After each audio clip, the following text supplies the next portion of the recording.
just reject. Don't forget your past now, show it with a smile. A good little visitor can stay a little while. Oh, the rules keep us safe, and the rules keep us strong. under Emperor Prosec we can never go wrong. Keep your eyes on the screen, Hear the message of the day. Department of Public Information shows us the way. Get your forehead printed with a temporary code, so the scanners know you pass along the proper road. Let the Psy-Hound sniff for the magic in the air. The friendly checkpoint sends you safely on from there. Low levelers live from 1 to 22. Lofties up above know what's best for you. To embrace the inhuman is to lose humanity. To accept the alien invites calamity. Every little lesson helps us know what's true and Keeps outside trouble far from you. oh, the rules keep us safe. And the rules keep us strong. Under Emperor Prosec we can never go wrong. Keep your eyes on the screen, Hear the message of the day. Department of Public Information shows us the way. If you find a book by nasty Aaron Tarn, give it to Inspector so it cannot cause you harm. Joseph Prosec shapes words loyal children view, writing proper civics for a citizen like you. Keep your lessons lawful, let the broadcast play. Happiness is simple when you learn to obey. That is right, kids.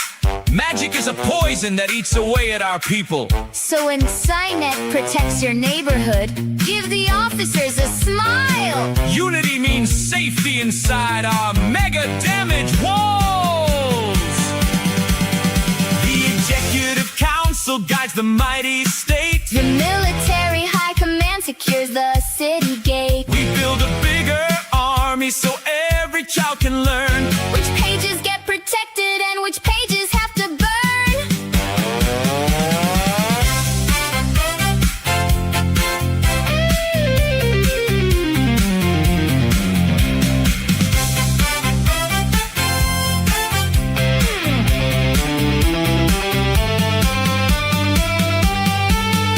Oh, the rules keep us safe. And the rules keep us strong. Under Emperor Prosec We can never go wrong. keep your eyes on the screen. Hear the message of the day. Department of Public Information shows us the way. Yes, the rules keep us safe. From the traps of the wild, With a pass for every visit. and a smile from every child. Keep your eyes on the screen. Hear the message of the day. Department of Public Information shows us the way.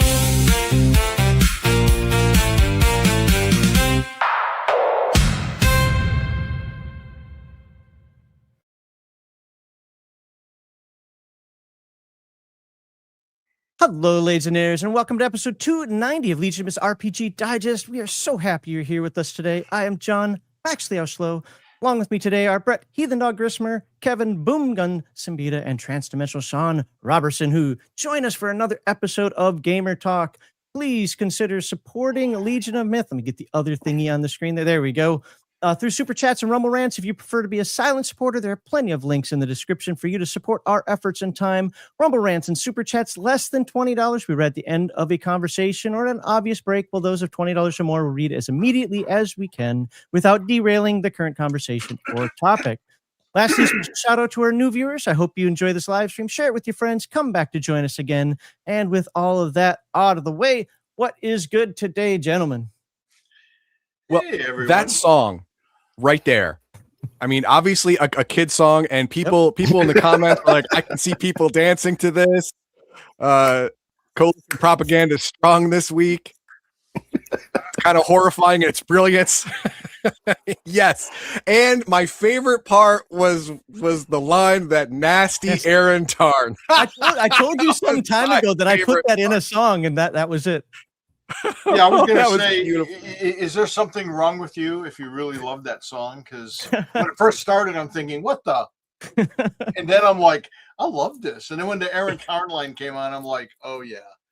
It was beautiful. It was absolutely beautiful, and I'm gonna show it to learning all the riffs children I lore, know. so the songs are getting better. So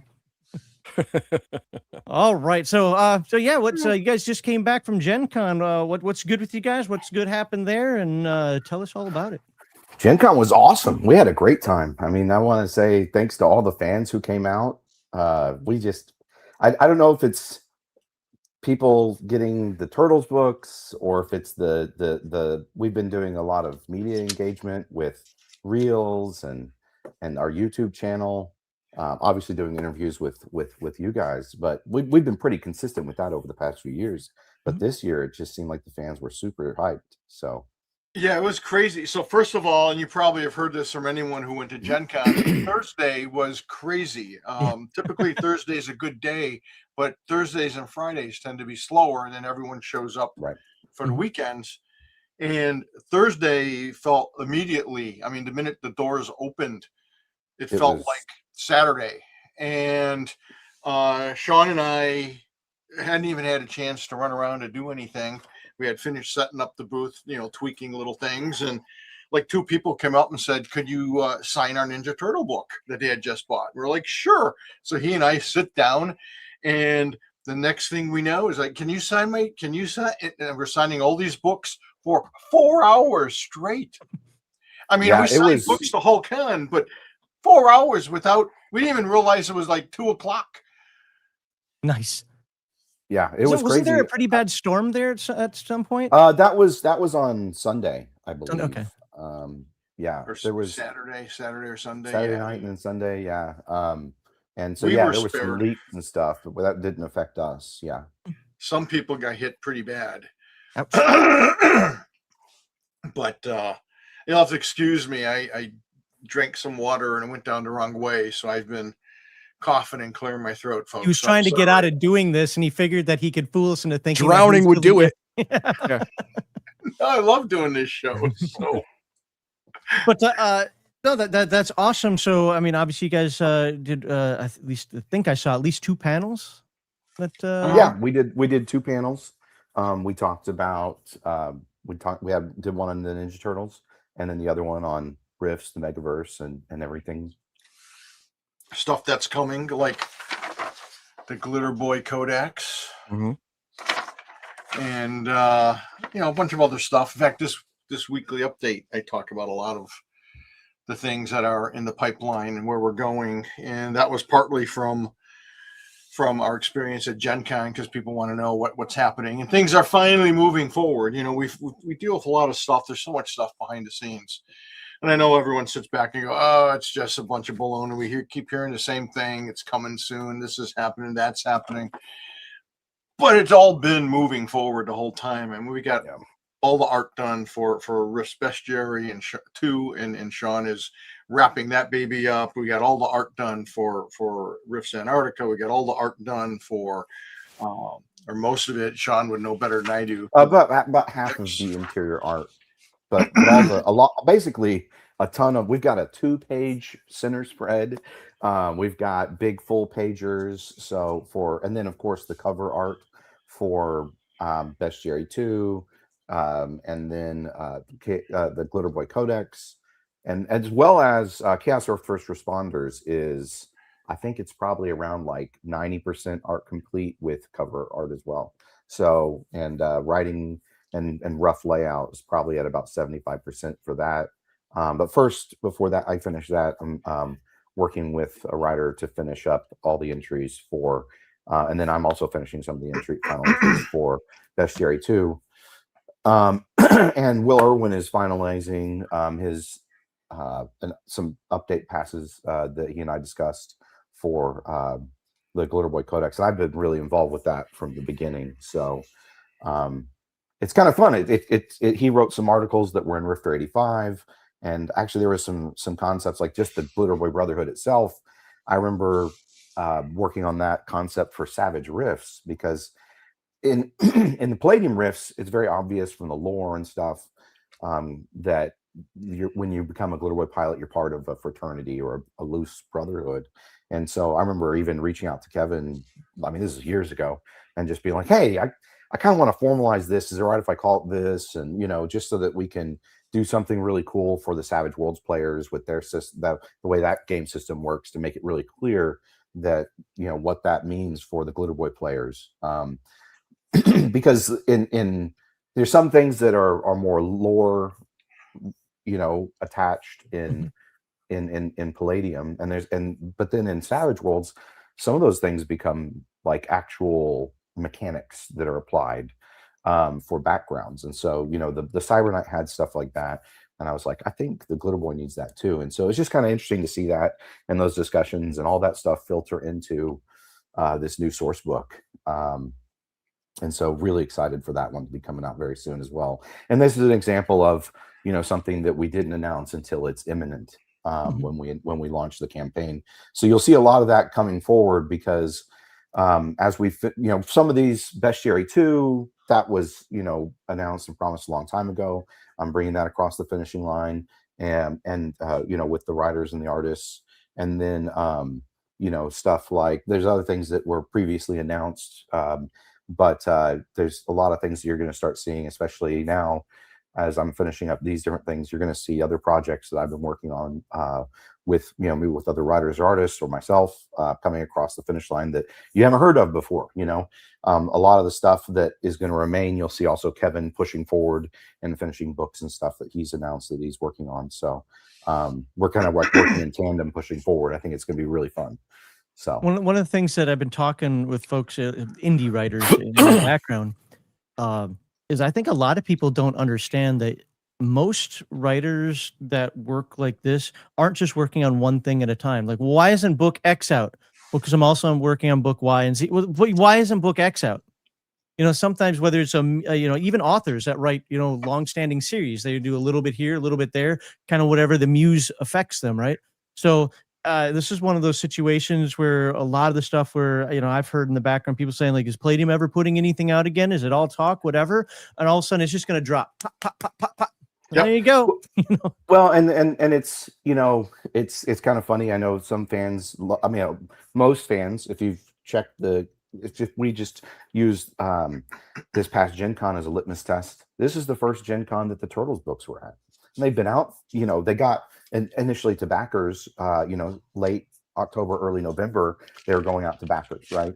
So some people might feel like, oh, that's a year old. Well, but it's not. It's still a new product. And when you're talking about books, a year is like a week or something, right?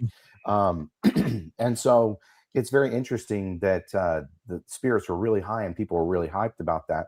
I know some fans are saying, oh, well, Turtles took up all this time, right? Because it was such a big project. It was 6 books, you know, brought back, fully updated and revamped in full color with modern layout, you know. And at the same time, it's like, yeah, but that's, you know, you got to walk before you can run. And we're proving that Palladium can do this. And you're going to see a lot more of this stuff moving forward. But yeah, give us a little bit of time. You know, I'm still finding my feet, I guess you'd say, as a creative director too. And I'm not just doing everything by myself, which is one of the big things. So that's one of the big things that I've really been trying to focus on is, you know, coordinating writers and artists and working with them very closely to build out these things. So that's why I'm very excited about the Glitter Boy Codex, because this is the first book that I'll probably have a writing credit in the book, you know I will, but because I've written all these different little bits and bobs and sections and said, put this here and put this there. And but really it's more like, yeah, it's kind of like when you see different artists might list the art director for something.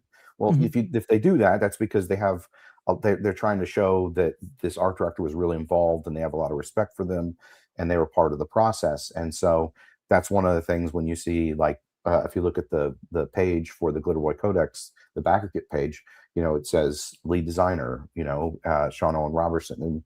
And that's because, you know, Kevin and I want to be hands-on with these projects. You know what I mean? We want to carefully guide them forward and with all these details, just like when working with the guys on the Riffs for Savage Worlds products. Everything is official. Everything is canon, right? And so there's a lot of attention that goes in there too. But it's exciting. It is exciting.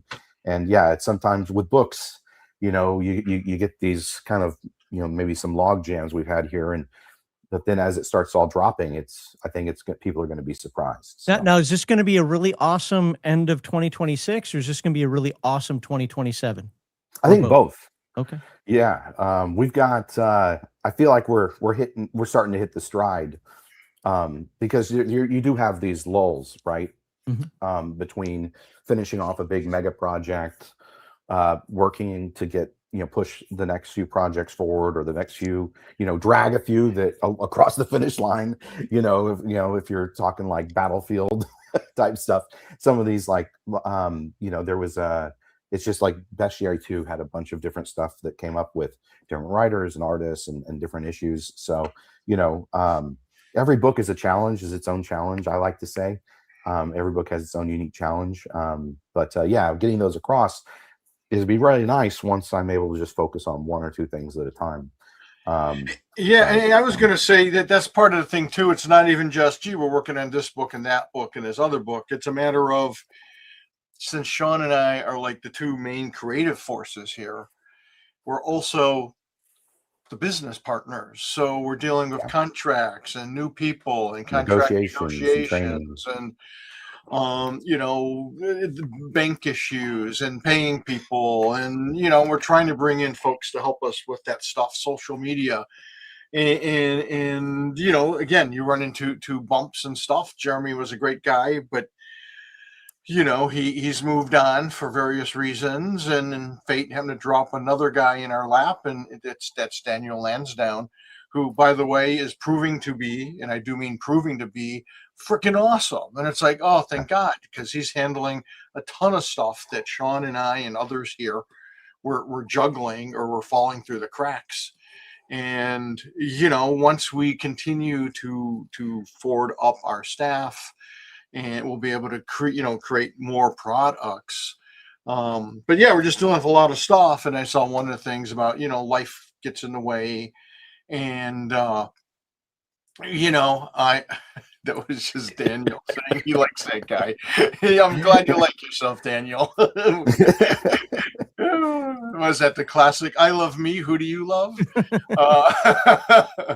But, it's great when you have a rock solid staff, and we've been building that for a while. Sean's brother, Caleb Nelson, it may seem ridiculous to say, oh, well, he's just a warehouse guy, but he's not just Lord of the warehouse, sir.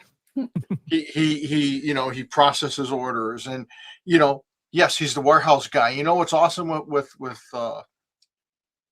Caleb is I and neither Sean have to worry about how the warehouse operates, because he's got it down, as opposed again to the person before him who had taken over not so much. And orders come in, we don't think twice about it. We don't have to check on them. We don't have to wonder how things are going. He comes to us if there's issues, and says, hey, and that just comes to us and says, hey, there's a problem. He comes to us and say, hey, there's a problem. Is this the right solution? And we're like, oh, we love you. Yes. It's nice to have that. Well, Matthew Clements, who's, a very prominent writer and used to be a full-time staff member for Palladium. Now he's a contract writer, and has written a lot of great stuff. And it's interesting because I co-wrote Titan Robotics with him, but really he wrote the initial manuscript. There were some issues with like 20 pieces of art. So I had to readjust a bunch of the material inside the book. So we co-wrote it, but really it was more like, I took his manuscript, did my thing, built it into a full book with the different things that need to be fixed with the art and everything. And, I feel like I brought some more stuff there. I talked to Kevin about it so that we had it really emphasize the conspiracy aspects and laid that out really carefully and functionally as we structured the book for the game master and players. And then it was funny, I went and had him proofread it, and so it's funny. It's like, it sounds like, oh, you guys wrote a book together, you must really know each other super well. Well, not really. It's just through multiple phone calls and video calls and stuff. He actually went to Gen Con with us, and it was really fantastic to spend lots of time with him and the other, everybody else. But it was funny because it's not like this is his first, time working with Palladium staff.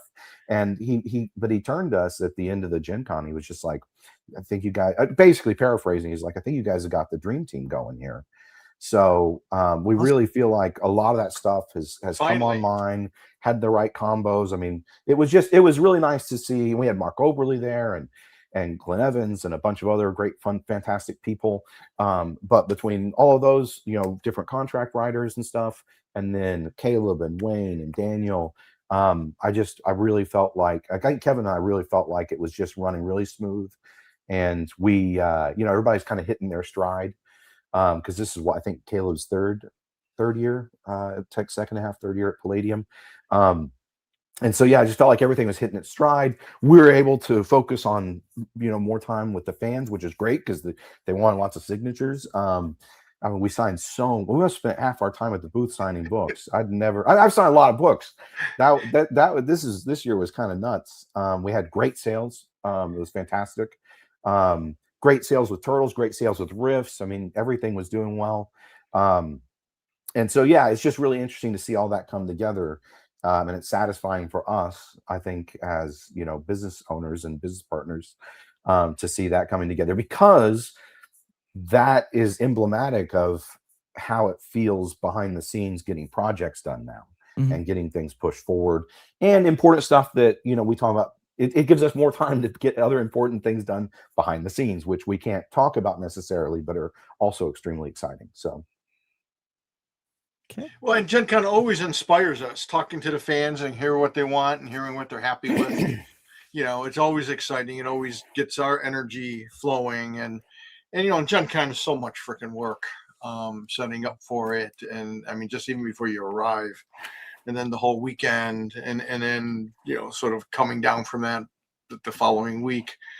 But it's, it always leaves us feeling positive. And this year was one of the best Gen Cons ever. So awesome. Well, that is great to hear. Maybe one time, maybe behind the scenes, we'll get some more dirt on the Gen Con shenanigans. Unfortunately, I think we do have to move on here so Heathen Dog can take over the Burbs side of this, unless there's any final thing. There are a couple sales going on. Let me actually put that on the screen real quickly here so people can see what they can get. It said share. That's not sharing. Sharing is caring. There we go. All right. My computer's been acting up the last couple of days again. So we got let me make that big. Yeah, so we got Palladium sales, a lot of turtle stuff on sale, but that's not all. We also have After the Bomb, some systems failure. I don't know why people always forget about systems failure. Check it out. If nothing else, you can add it to a game that you're playing. Promise you that. Dead Rain starter bundles. I think those starter bundles are an amazing idea. If obviously experienced Palladium fans might not necessarily need that, but hey, you're trying to get a friend to play, get them a starter bundle. Booyah. Here's Unlimited, Palladium Fantasy. So looks like a little bit for everybody there. Even down here, yep, finally hit the riff stuff. There you go. And that's a flash sale, especially the turtles stuff. The turtles, it ends tonight or tomorrow morning. So get that while you can. Yeah, 40% off on turtles. Oh wow. Yeah, so it's what's why I wanted to mention it. And yeah, if you wouldn't mind bringing up the Glitter Boy Codex backer kit page, I just want to make sure everybody knows.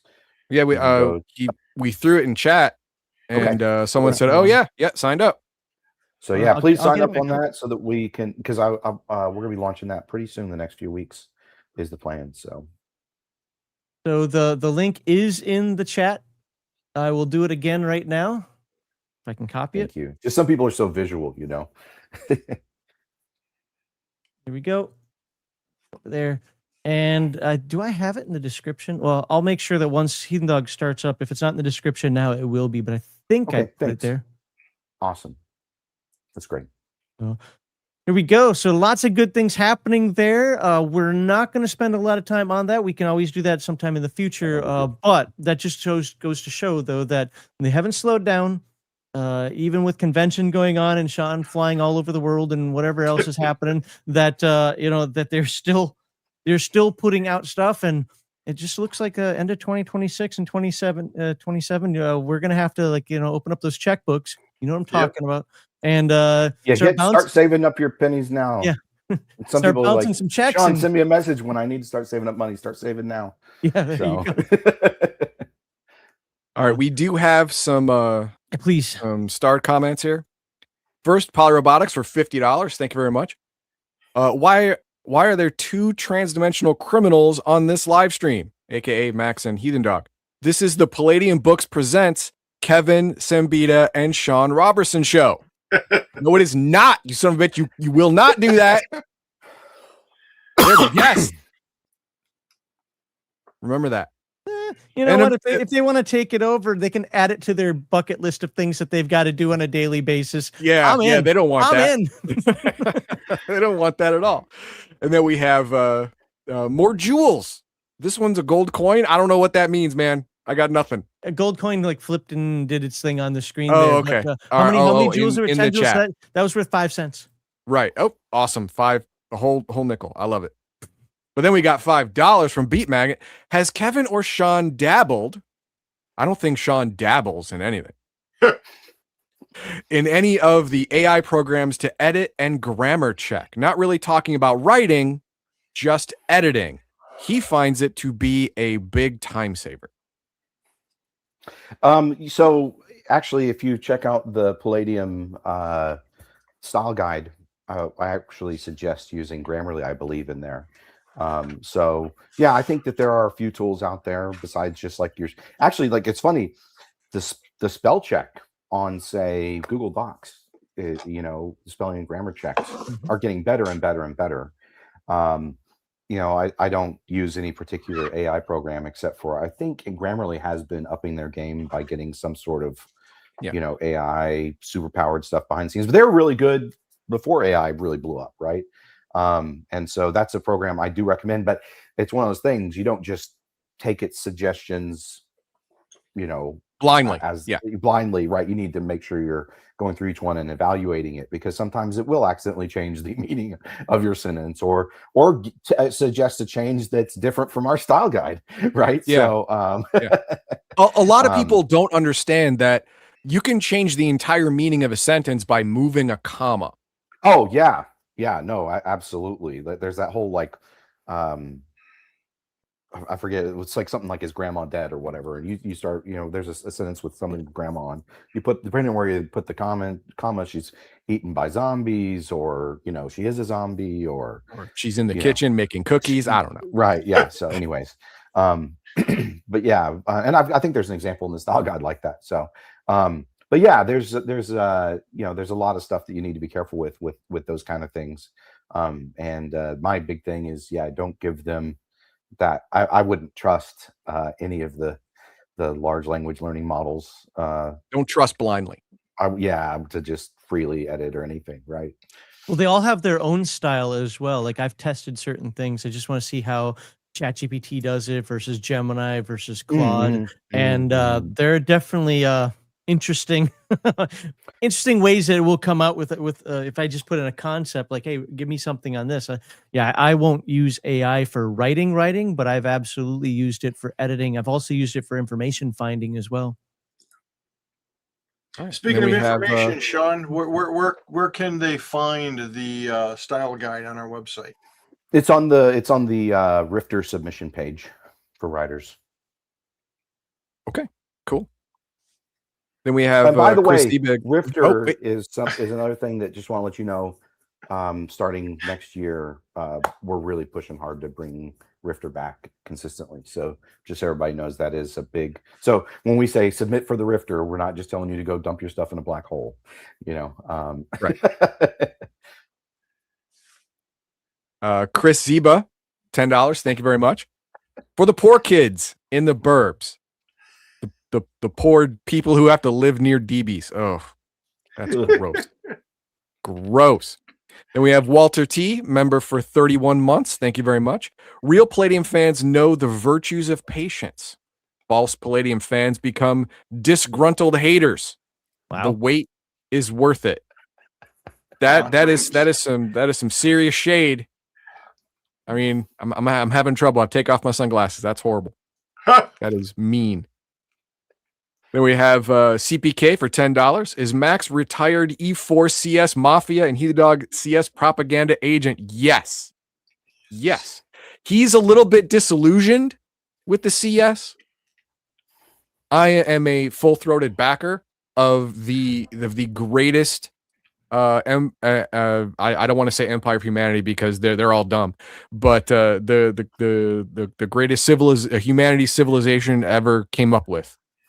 I will say I outprocessed the U.S. Air Force while working at the NSA as an E4 on my commander's staff. So E4 Mafia, right There it here is. too. Yeah, Yeah. I was too. He was a dirty sergeant, but Yeah, I was staff And sergeant. yeah, no, not me. I Then we have, graduated the E4 mop. there you go. Malaquin, Canadian $5. Hey, Kevin and Sean, I miss you guys. Good to see you. Carmen. Hey, Carmen. Howdy, Carmen. Good to see you. Well, Carmen, you just gave away where you are. Where in the world are you? You're in Canada. I think it's We know now. might be a That different. was the This is Carmen, is Palladium. that a Carmen San Diego joke? Yes.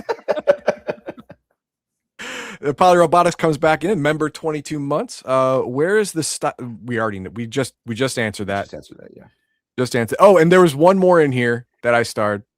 I'm torn between the full color or the black and white. I assume you're talking about the Turtles book. And it was Glitter Boy Codex. it was Glitter Boy? Codex. Oh, yeah, okay. It's just going to be a full color version and a black and white. And a black and white version. The Well, traditional black and white. a friend of ours, Al, Garth on the Death Seeker, he bought the color version. And he got it. He looked at it and he's like, damn it, I should have bought the black and white Oh, you're talking version. about the Turtles? The Turtles. Yes, Yeah, talking about the the Turtles Turtles. one. He immediately had buyer's remorse. Said the we book is had- There great. isn't a black and white Turtles. I thought there was. There's a black, white, Well, and red. black, white, and Turtles. red. Yeah. Black, white, and red. Oh, Yeah. Oh, Yeah. okay. Black, white, and red. Yeah. And he looked at it. It's like the information's great. The layout's great. I think I would have liked the black and white and red one better. I'm like, man, I don't know what to tell you. Buy it again, I guess. I don't know. This is different. So with Glitter Boy Codex, and Sean, correct me if I'm wrong on this one, there's going to be a hardcover, full color version, and then there's going to be, we'll call it the traditional Palladium paperback version, Yes, where that'll be black and the white, soft which is the cover, one I'm going to get. Yeah, and I mean and this is partially informed by the fact that with the TMNT we did the full color, more painterly, traditional Palladium approach style, and then we did a black, white, and red gritty comic version. Just so anyone that's coming to this conversation knows kind of how all this stuff started, and that one's doing gangbusters. I was surprised. I had friends that backed the crowdfunder, got the standard edition books, came to Gen Con, picked up the black, white, and reds and said, dang it, I have to have this too. And immediately they bought it and brought it back around. And these are other game designers, right? I'm like, I was shocked, but I'm happy to sign their books. But I'm like, I almost felt bad for a second. These guys, they're fine. They're not hurting for money, But I for a second, I was like, oh man, I made you buy the book twice, and they're happy. They're happy as clams, So, but no, we aim to please. We hope that we're trying this out with Glitter Boy Codex. We thought we'd maybe wait until everything was over and kind of assess if we want to do something similar with future products, future books. But so far the response, even just people just reading about it, is so overwhelming that we'll probably be offering full color versions of other books in the future as we go to crowdfunding with them. But yeah, we're going to have the traditional version for the Glitter Boy Codex. It'll be black and white, but same full color cover painting, and then slightly different logo treatment and stuff for the premium hardcover full color version. But if you want to get both, you can use one for your table copy. The other one, it's going to be just like the Turtles book. It's going to be as kick-ass as we can make it. With the Turtles books, we wanted something that could, be you could enjoy gaming with. We want it to be durable for gaming and all that kind of stuff. But also we want it to be coffee table, book level presentation. So you could put it out and your friends and could just look at it for the enjoyment of the object it is. So we hope that's our goal. It's the same kind of goal with the Glitter Boy Codex and the premium version of that. Okay. Well, I've only got one more. And this one is someone who wants to be banned.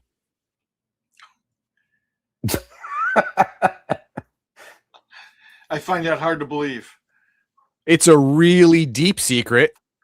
Well, you know how you come off and you just act like you hate something so much and so much, but secretly, you're Okay. And so I'm so full throated against it, like behind the scenes, behind closed doors. I've got like a shifter dungeon or something like that. Like whatever. Yeah, where I do all my shifter things. No shifter things have been done. All right, that's all I got. All right. Well, there we go. That's anything else that we want to find out. We'll see if there's time at the end or, go on back. But you guys know where to go, palladiumbooks.com. I did add everything to the description. So all the backer kits and the Palladium website and so on and so forth, which are already there, are in the descriptions as well. In fact, one of the things that's in there is the Palladium YouTube channel, which, and it's not the only place, but I went and watched your Burbs commentary on there that was earlier this last week. I think it came out with, I always forget his name. Is it JD Foggy? Did I say his name right? JM DeFog. JM DeFog. I don't know why I can never remember his name. Sorry. John Matthew. Yeah, I can actually remember that better than initials. Anyway, but which is, and also you've talked about it on was it, I think, Glitter Boys.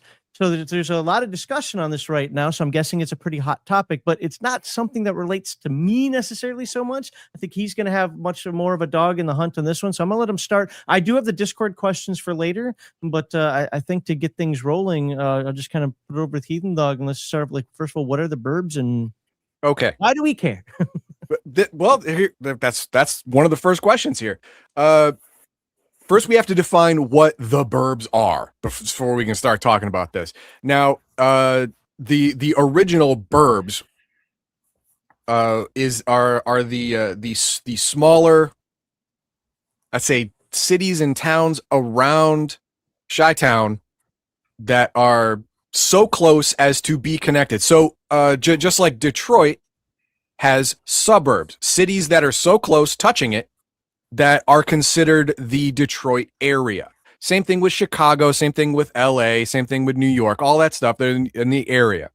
So the Burbs are the towns, villages, not villages, but towns, cities, settlements that are so close to the CS capital as to be considered a de facto part of it. But it is different. So if you could explain how the Burbs are connected to Chi-Town but different, then we can start off with that.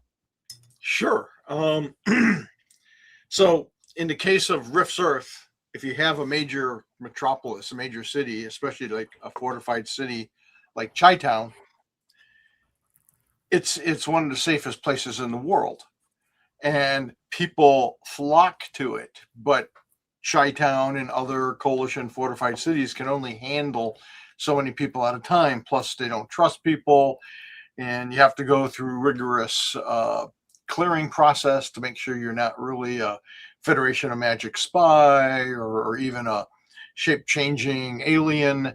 So there's this humongous backlog of people. And then even the people who get rejected for whatever reason, we saw you talking to a DB, or, you had something that we consider a magic code, so you're rejected probably for life. It's still safer to live in close proximity to Chi-Town than it is to live out in the boondocks someplace. So there's basically all these towns and things that modern people would consider a city, along with tent cities and just people who have just come shanty towns and to shanty towns, exactly, because it's safer there. And that should be a reflection of how dangerous the rest of the world is. Yeah. Is that, gosh, because the coalition considers the so-called Burbs to be a no man's zone. They don't acknowledge them as having any rights. They're certainly not coalition citizens. And in fact, from time to time, if there's issues or, they discover a conspiracy in one of the Burbs, they might raise it to the ground. They do callings all the time to chase out the DBs or to chase out, Federation of Magic spies or non-humans. And people who may be conspiring against the coalition. So it's this very kind of dangerous, seedy, urban sprawl that is kind of technically lawless. I mean, each little burb has its own de facto mayor and authorities who kind of run the place and keep it in check. But there is no laws, and the coalition considers it just to be, a wildlands. They tried destroying them. Right. They tried destroying them at first to chase everyone away, but people just keep coming. So they're like, the heck with it. And they kind of consider it, this ring around them that they can keep their eye on. And just like there are spies from all over the place in the burbs, the coalition has its spies there as well. And so they can keep an eye on things and, we just identified this guy as being from a rival faction, or the Federation of Magic, or the Splugorth, or hell, Triax. Let's keep our eyes on them. Even though Triax is an ally, they're also, foreign. They're also sort of a rival technologically.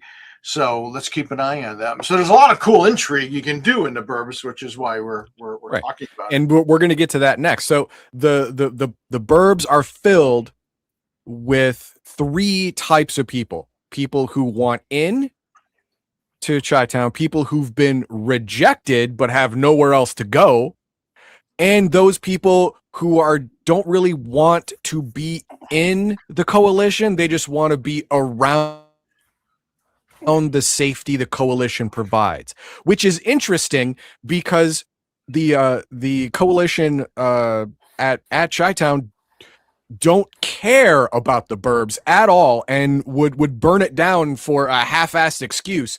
But anyone attacking the burbs is too close to Chi-Town for them to ignore. Therefore, the coalition forces will be mobilized to defend itself. And since you're really nearby, it'll defend you too.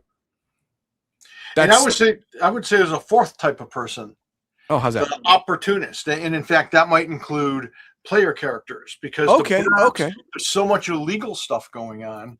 Right. Okay. So black market stuff. Black market is going to be really big there. Yeah. Okay. Yeah, I get it. And so you have to understand, I mean, the burbs is not as advanced in the facilities and services and stuff as Chi-Town itself, obviously, but it's probably the most advanced things for hundreds, if not maybe 1,000 miles, because at least it has, you could potentially, if you pay good money, maybe get access to Chi-Town level or even Lone Star level type technologies, right? Top tier coalition level technologies. Yep. Yeah, you might have to pay out the teeth, but there's nowhere else on Rift's Earth that most people would know about, except for maybe some top tier stuff in the New German Republic or say Japan. A few other enclaves. But compared to what they could get in the burbs outside of Chi-Town. And I will throw out there, we talk about a lot of these things. One of the things that it was big, and one of my favorite things is really big in the original Rift's role-playing game is there's also human mutants. So we think a lot of times about, human, the psychics are human mutants, but there's still tables in the books. I mean, your character could just have anime hair or weirdly colored anime skin, weirdly colored skin, or something else that's maybe not even noticeable to most people. But when the coalition does their genetic screening, they're like, hey, this isn't a full strain human. This isn't baseline human. Right. This is a mutant that is going to pass on, mutated nonsense genes. Right. So that person might get rejected. But for all intents and purposes, they might be very loyal to the coalition, or at least its ideals, and excited about the safety it can offer. You know what I mean? It's one of those weird things. So you have to think of it that way too. That some of these people might actually get a lot of sympathy from coalition soldiers, and dog packs that are patrolling the region, and they might actually be, very loyal to the coalition, even if they, for whatever reason, Can't were become rejected. part of it. Right. Yeah. So Right. Which means- As a matter of fact, in the Rifts conversion book, there is a section on mutations in people who were born in Rifts Earth who can have superpowers from Heroes Unlimited. right. You know, Yeah. can happen. It's not just psychic powers. All kinds Yeah. of weird things can happen. Yeah, it can actually happen. It's more displayed obviously you with can the, be a human, right. born on Rifts Earth, born there, born and raised, and yet still be rejected by the coalition because of a fluke of genetic nonsense. You could also be a human from another timeline or parallel dimension that doesn't register And completely pass. or not. Or Right. yeah, or not. But or yeah, not, the right? opposite can be true. You Right. can be born on Rifts Earth, born a human. Mama and Papa were Joe and Jane Smith. Everything was fine, but you happen to have cat eyes for some damn reason. Well, you're screwed. Right. All right, yeah. Right. Or on the opposite side, someone fell into a rift from their dimension and fell into here, learned the local customs, but they read as completely baseline human. They can get Yep. in, It's all even though types of technically crazy- they're DB. Yep. Exactly. There it is. So yeah, nobody's perfect, not even the coalition. Don't say that out loud again. Kevin, you wanted to say something earlier. I was going to say that also adds to part of the intrigue in games and maybe character base camps being set in the burbs around Chi-Town or Ironheart or Free Quebec, is that you got to be careful what you say, because you can't assume that everyone in the burbs is anti-coalition. In fact, quite the opposite. So you need to be careful, because if you're saying things like, Emperor Prosek sucks, and the burbs are terrible and awful and blah blah blah, you might be saying that to a loyalist who's then going to inform you to one of the coalition patrols in the burbs, and now they're going to keep their eye on you, or maybe they're going to rough you up or steal a bunch of your stuff and go, oh look, gosh, you've got contraband, we're going to have to seize all this, and you should be glad we're not locking you up. There's a lot of cool things. That's what makes the burbs really interesting playground for adventures, and I think a lot of people miss that, because it's like the epic, in Dungeons and Dragons and other fantasy games, you always have these little towns and settlements where the players can come and have their characters get some rest and relaxation, or hang out in a bar to get information, or to buy new armor and weapons and that kind of thing. That's what the burbs are for your player group. They can come in and buy Eclipse and get a little rest and a little entertainment, pick up information on a new job, someone looking for this or that. You just gotta be careful, because it could be a coalition trap. Yeah, that actually brings us really, really nicely into how to use the burbs in your campaign, because a lot of people I've seen hand wave this whole thing, like, yeah, okay, yeah, the burbs is CS adjacent, so you can get on the black market some CS hardware, or other military stuff, or CS propaganda posters if you want to decorate your room, whatever, whatever you want, but they just go in there, buy the stuff, and leave. And if you do need spare parts for a Samus, spare parts for a troop carrier, spare parts for this that used to be coalition that you bought on the black market, well, guess what? You're going to have to get your spare parts on the black market too, because you are not a registered dealer of these things, and you have to find some place that is close to where they actually are legitimately made to try and buy that. And of course, you're going to pay, just like you said, out the nose for it, because it's going to be highly illegal for everyone to touch this thing. Basically radioactive if the coalition finds you with this military, spare parts or gear or whatever.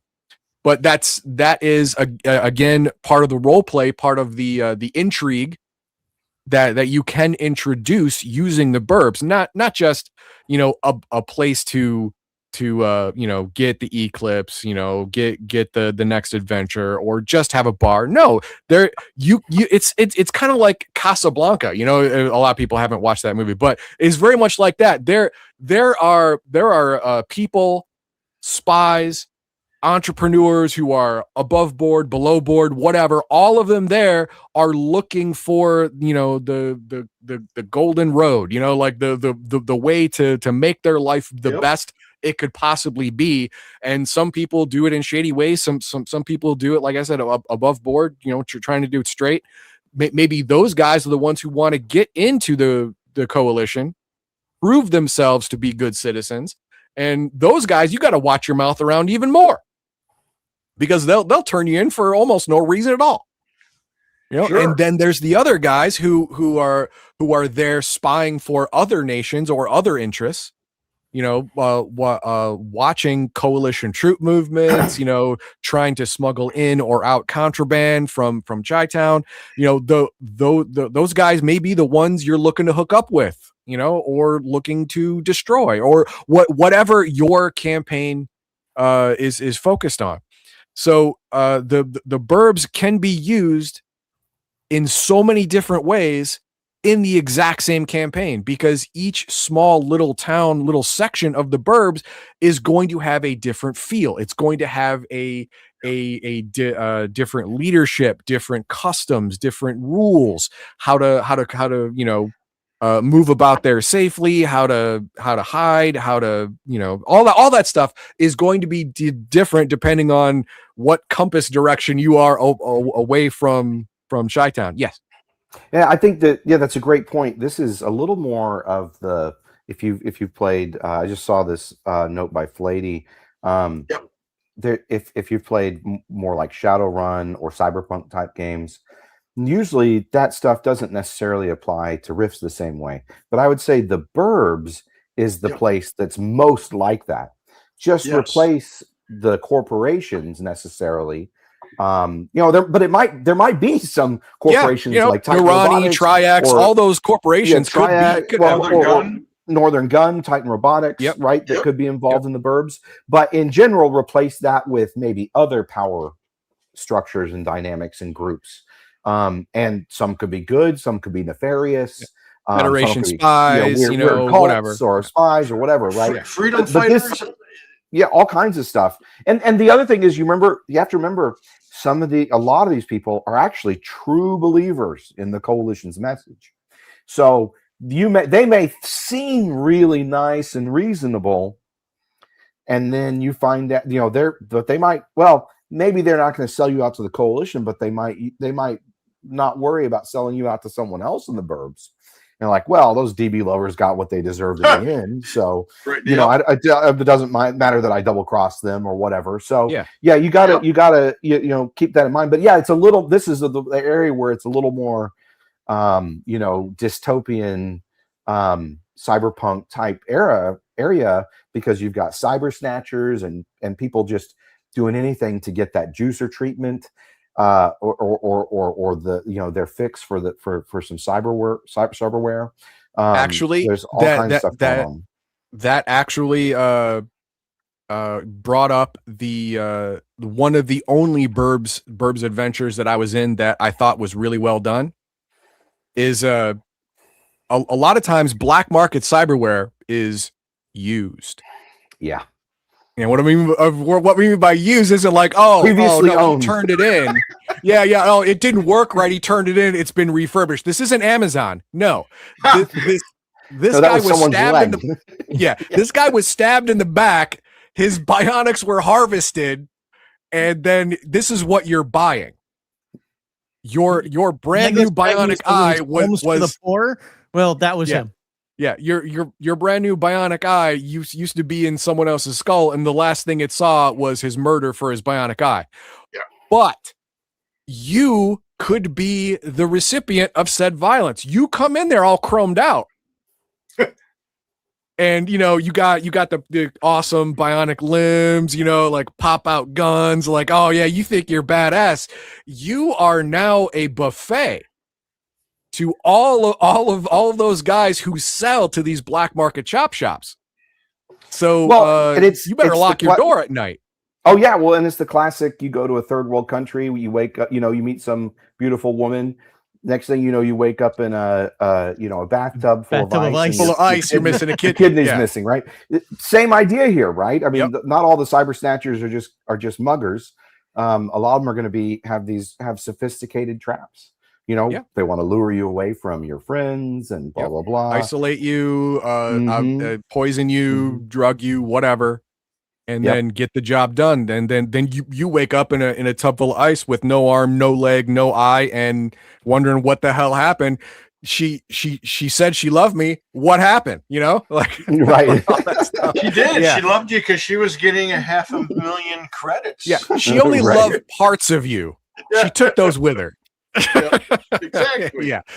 But not only that, the whole black market intrigue, but other adventure ideas from the burbs are just getting your group to understand what the burbs is an adventure in itself. Because they are different from every other settlement on North America.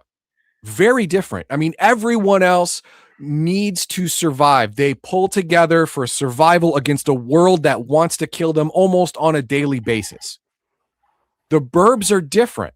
The level of security is a little higher just because of your proximity to this unassailable fortress. I would say like exponentially higher. Yeah. Okay. All right.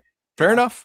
I mean, but you do have danger from the thing that's protecting you as well. So there's always a double-edged sword. But exponentially higher compared to the village in the wilderness. Yes, right. I agree. So since your safety level is higher, other things become more important. That's why you don't find all the black market stuff, intrigue, backbiting, all that stuff in these smaller towns because they have to stay together to survive. So camaraderie is much more important than making an extra 5 credits by swindling this guy.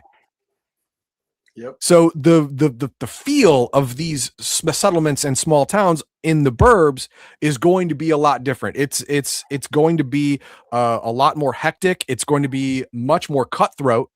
Yep.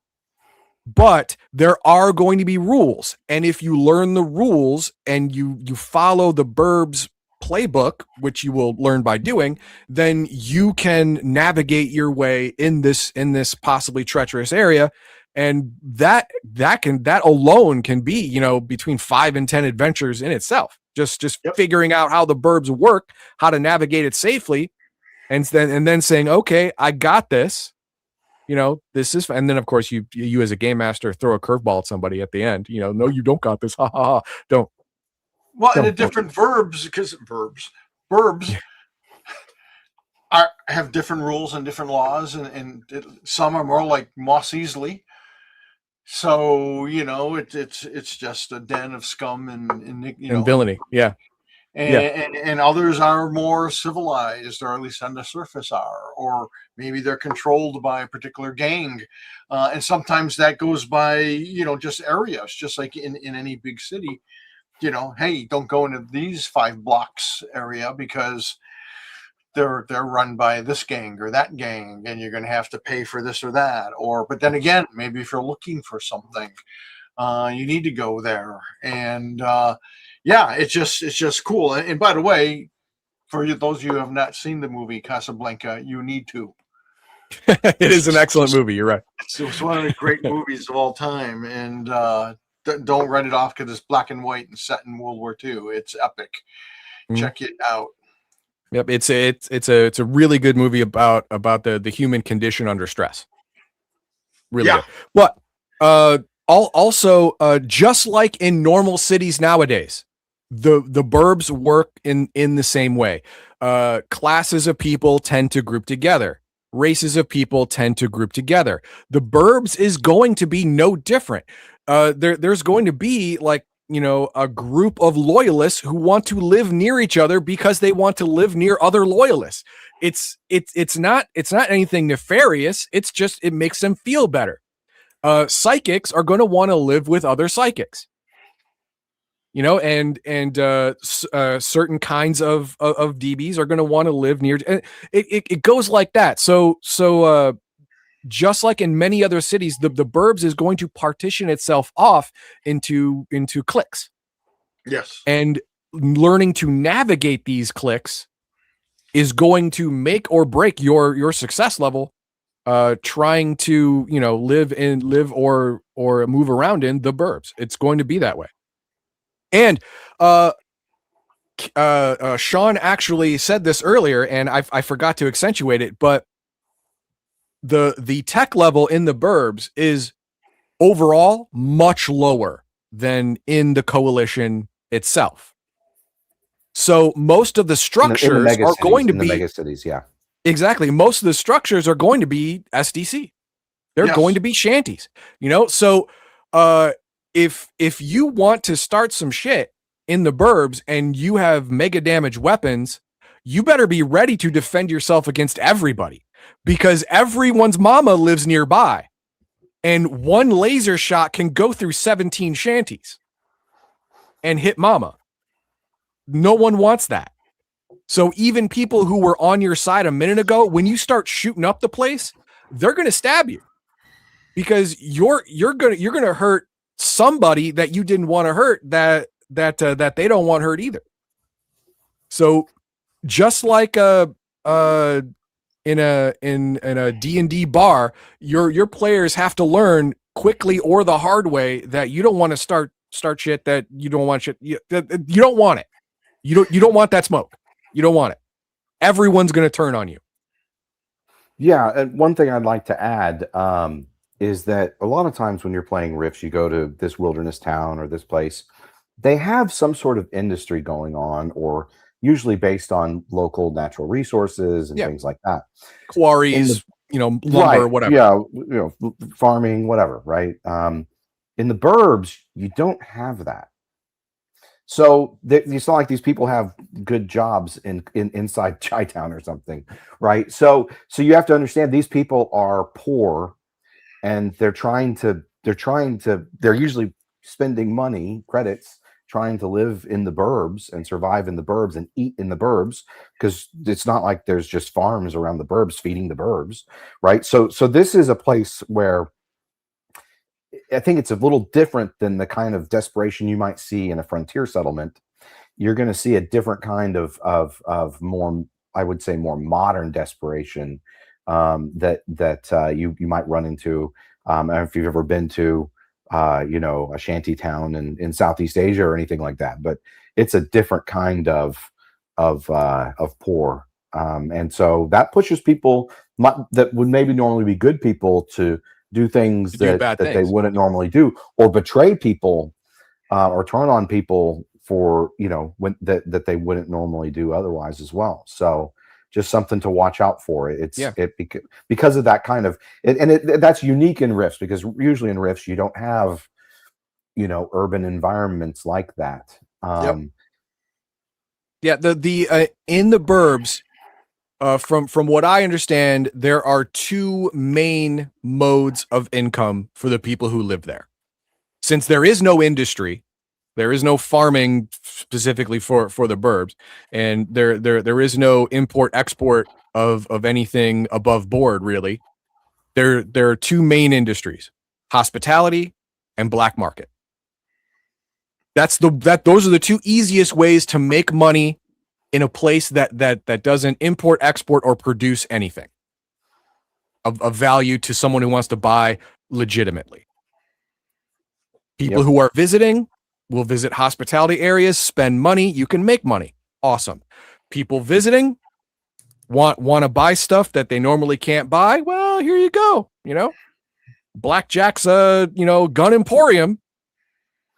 Right here. There you go. So those in my view are the two industries in the burbs that give you the chance to make the most money to survive, to buy the food, to pay the rent, the fuel, the whatever you need to keep going day to day. Are there any more ways that a resident of the burbs can make money relatively safely. Relatively safely.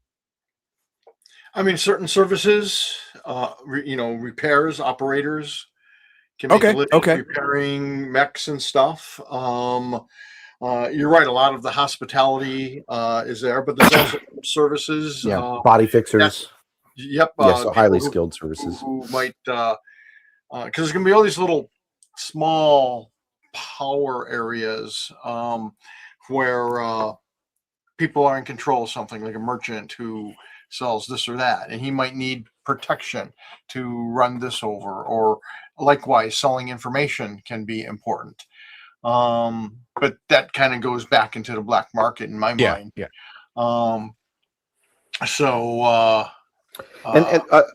mostly services. And this is also a place where if your characters have picked up valuable contraband, this is the place they're going to get the best price for it. Right. I mean, everyone starts off with certain amount of credits of black market stuff at level 1. You have that New York Knicks hat that for some reason is worth 1,000 credits. I don't know why, but here we are. And you can't unload that just anywhere. Right. But you can find somewhere to unload that in the burbs. Definitely. Okay. So other services, medical services, reading, since most people are illiterate. Sure. People who offer, hey, I can read that for you, or this is a wanted poster, and by the way, that's your face on it, and maybe you need to know about this, and for 10 credits, enough to get me a meal, I'll read that for you, or I'll read what this, you have some strange thing you found in some ruin, and I can tell you what it is, so what it's worth, or I'll have an idea of who might want to buy it because it's a techno journal, or it's a comic book, or it's whatever. Those kind of things are out there, as well as, and again, it gets to hospitality, but just to be clear on it, places you can sleep, boarding houses, and the level of safety. Same thing. It's going to be a blend of technologies. So you may have a stable where you can put your horse or your, whatever creature riding buggy or whatever. Those kind of things. I mean, all the kind of stuff you'd expect to see in a town would pretty much, or a city would be there. But a lot of it's going to be, services or hospitality or black market, criminal and independent criminal activities.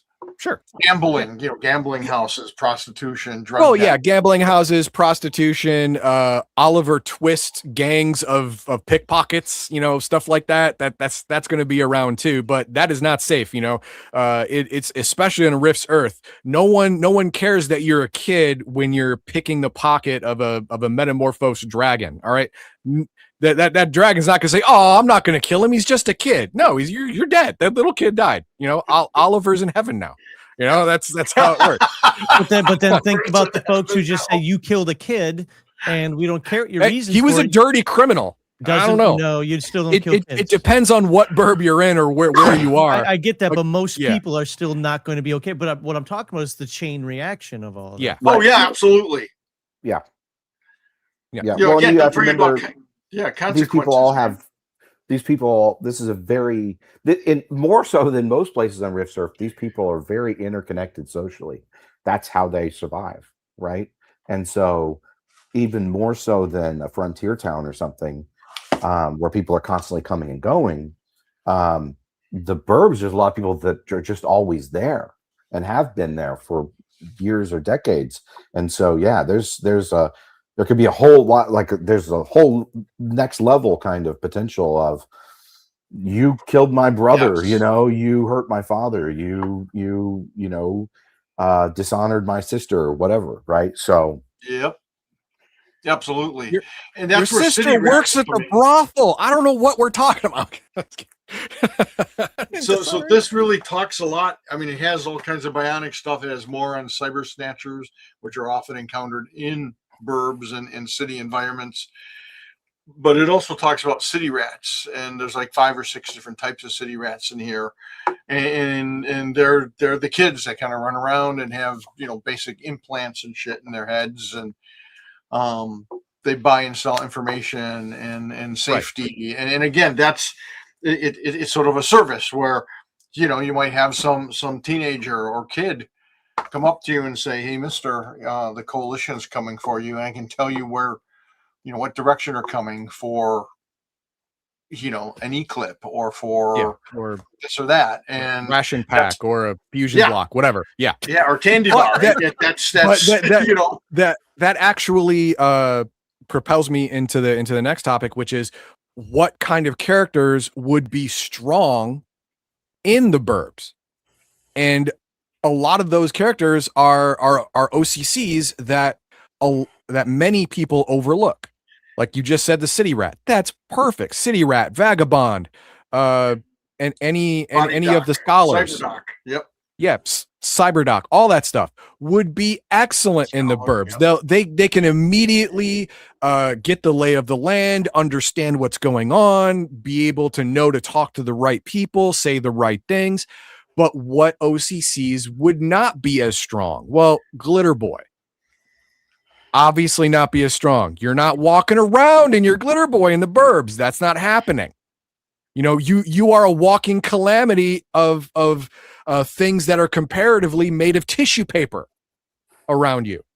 No one's going to want you around. So you're going to have to stow that thing. The problem is there's a big black market here. You stow it somewhere not secure, your armor is going on the black market. So the same goes for any robot vehicle or power armor or robot vehicle. It is a target for theft. 100%. That thing better be locked down. Yep. Borgs are going to have trouble. Full conversion Borgs are going to have trouble just because, again, they are a walking, talking calamity waiting to happen, and everyone is going to know it. They're not going to want to be around you because you are one bad day away from killing 18 huts with a pull of a trigger or a mental command to a minigun. That's how it's going to work. So some OCCs are not going to be as strong, but some OCCs are going to shine.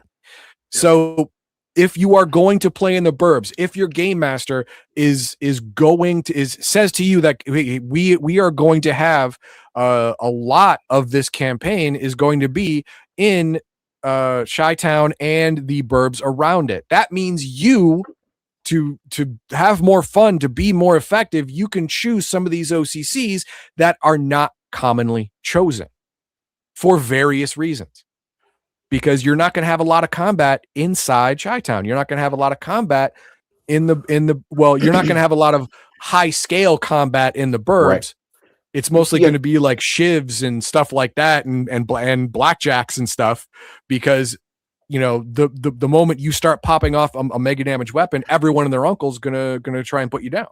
Well, this is where some of the black market source book or Rift's mercenaries type characters are going to shine, because you may think, oh, I'd rather play a Glitter Boy or a full conversion cyborg or whatever. Well, those kind of characters are going to really shine because they're going to be able to meet that power level right in the middle that you need to hit. Exactly. And then if you want to include, I mean, I've heard of people saying this for a while. I think it's a great idea doing like a police investigative procedural. You could do some really cool stuff like that in the burbs, right? Smugglers, right? So just remember that it's when you're, if you're player or game master, if you're in the burbs, you need to remember that this is important in Rifts in general, but a fist fight's a fist fight. You don't bring a gun to a fist fight, then you're the jerk, right? Or you don't pull, even if you have a gun, you don't pull the gun in the fist fight, right? Right.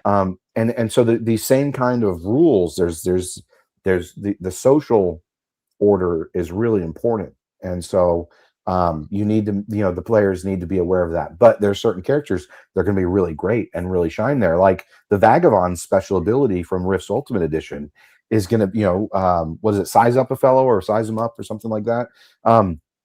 that's going to be invaluable because it's like a magic power now. You can do that over and over when as you're meeting people. A vagabond character with especially with the right skill choice could really shine in this kind of campaign. And so, if you've ever been like, well, we're not trying to stop, the mechanoid invasion or the Four Horsemen of the Apocalypse. We're going to be playing in the burbs. I think there are some players that might go, oh, this is a chance where, I like to play, maybe combat focused characters, but I don't feel like I have to play the giant robot pilot or, the big damn hero. I can play somebody else that's going to be a lot of fun at this power level for this campaign. Yeah, it's very much like the difference between Superman and Daredevil. They're both superheroes, right? But they are not the same. Right? Just like a TMNT mutant animal isn't on the same level as a Heroes Unlimited mega hero, right? Yeah, they're both greater than human in their abilities, but the difference between them is quite large. You live in a different world. You work in a different environment at that point. Right. So in the burbs, a robot jock, a glitter boy, or a full conversion Borg, whatever, is going to be out of place. You are out of your environment of most usefulness. Whereas the city rat, the vagabond, the scholar is going to be in the sweet spot of really showing off all of their abilities. Yeah, the vagabond is eyeball a fella, right? It's eyeball a fella. I forgot the name of it. I just looked it up. There it is. Yeah, no, that's what could be super cool. A gunslinger is now could be a very, very powerful character. Yeah. I mean, if you have to pull your gun, it's best to do it first. Be the first one to shoot is usually the best way to win. In a gunfight, right? Yeah, Han Solo showed us that. Yeah. And Disney tried to lie to us, but we all know. I think that was before Disney. It was. Yeah. You're right. Yeah. That's okay. Dude, I don't know if you heard, they are going to be bringing back the original theatrical versions of the original Star Wars trilogy to theaters for the 50th anniversary. No, I hadn't heard that. That's great. Yeah, so that's super cool. That's happening, I think, next year. So nice. I'll be going to see. I haven't seen a movie in so many years, and I'm going to one soon. And then next year I'll have to go to one. Okay. What are you going to see? 40th anniversary of Transformers. Okay. I never actually, as a kid, got to see that in the movie theater. I've seen it. Like, I've got the movie dang near memorized. I've seen it so many times over the course of my life, but I've never seen it in the movie theater. I'm like, all right, yeah, I'm going to do that. Cool. So, what else do you want to talk about the birds? But before we go into the Discord questions, is there anything else that I flat out just missed that is super important that you need the people to know, or just something that's important to you? Go ahead, Sean. You go ahead, Kevin. Oh. Well, Kevin had pulled up the Manhunters Now PSYOP book. Yep. And I think that something important to remember is that, the burbs is, again, it's like it's your big fish in a small pond a lot of times. So coursing through that pond are a lot more snakes and predators than you might realize. It's like that, the animation where the one fish eats the bigger fish and the bigger fish eats that one. So, I mean, you could, if you're not careful, or depending on who you might accidentally run into, you could be not just dealing with dog packs and coalition patrols, because the dog packs with their psychic sense and all that might seem to be the most threatening to certain characters. But there's coalition secret thought police, literal thought police walking around scanning people's thoughts and or collecting information or informants for them. And then there's literally the manhunters, their assassins. So you could run into some pretty big stuff. The Vanguard as well. Yeah. And a lot of like really crazy black market stuff. Because you have to remember the burbs are huge. I mean, it's if you live near any major city, just think of all those huge suburbs that are often like their own cities.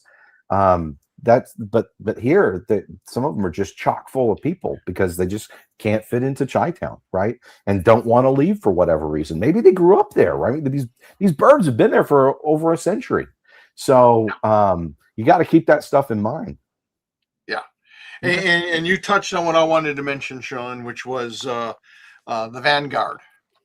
And you know, because we talked a lot about technology and cyborgs and robots and, you know, body chop shops and cyber snatchers, but the magic element is there too. And mages, if you really stop and think about it, they can blend in to look like anybody, but they wield power by channeling their energy and casting spells.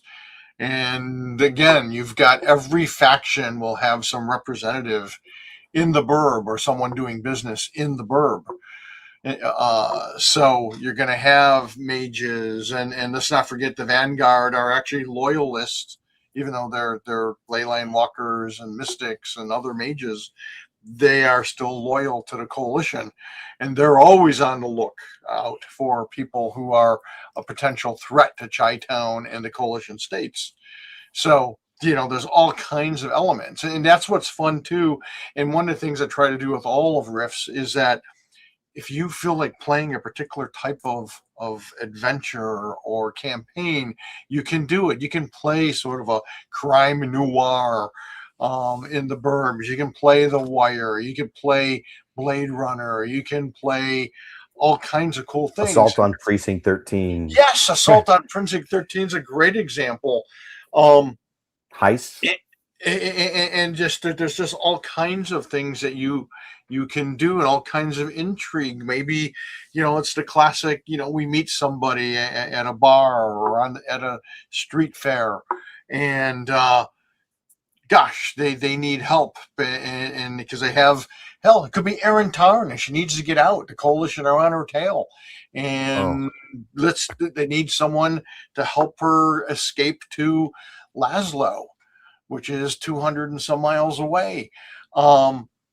You know, or actually more like 300, 400 miles away if you're in Chi-Town. Or any kind of other person like that, or some innocent but powerful DB, or dragon in disguise, or who knows what. That's the point, is you can have all kinds of cool things. You're going to encounter somebody who says, I'm from the future, or I'm from the past, and I need to get back so I can stop all this from happening, or whatever. Is that real? Is the guy insane? You know, someone said crazies are one of the best people in the burbs. I don't know about that. I mean, you know, they could probably get away with more shit because they're like, he's a crazy.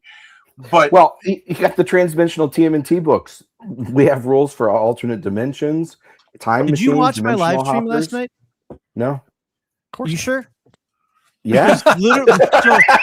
Literally, I was on somebody's live stream. They did this little a spinning wheel, and it became time traveling in Rifts, and that's what we did. We actually created a theory crafted a TMNT character, or transdimensional character that got ported into Rifts, whether phase where we had kind of 3 options in there. But exactly what you're saying, we crafted that last night.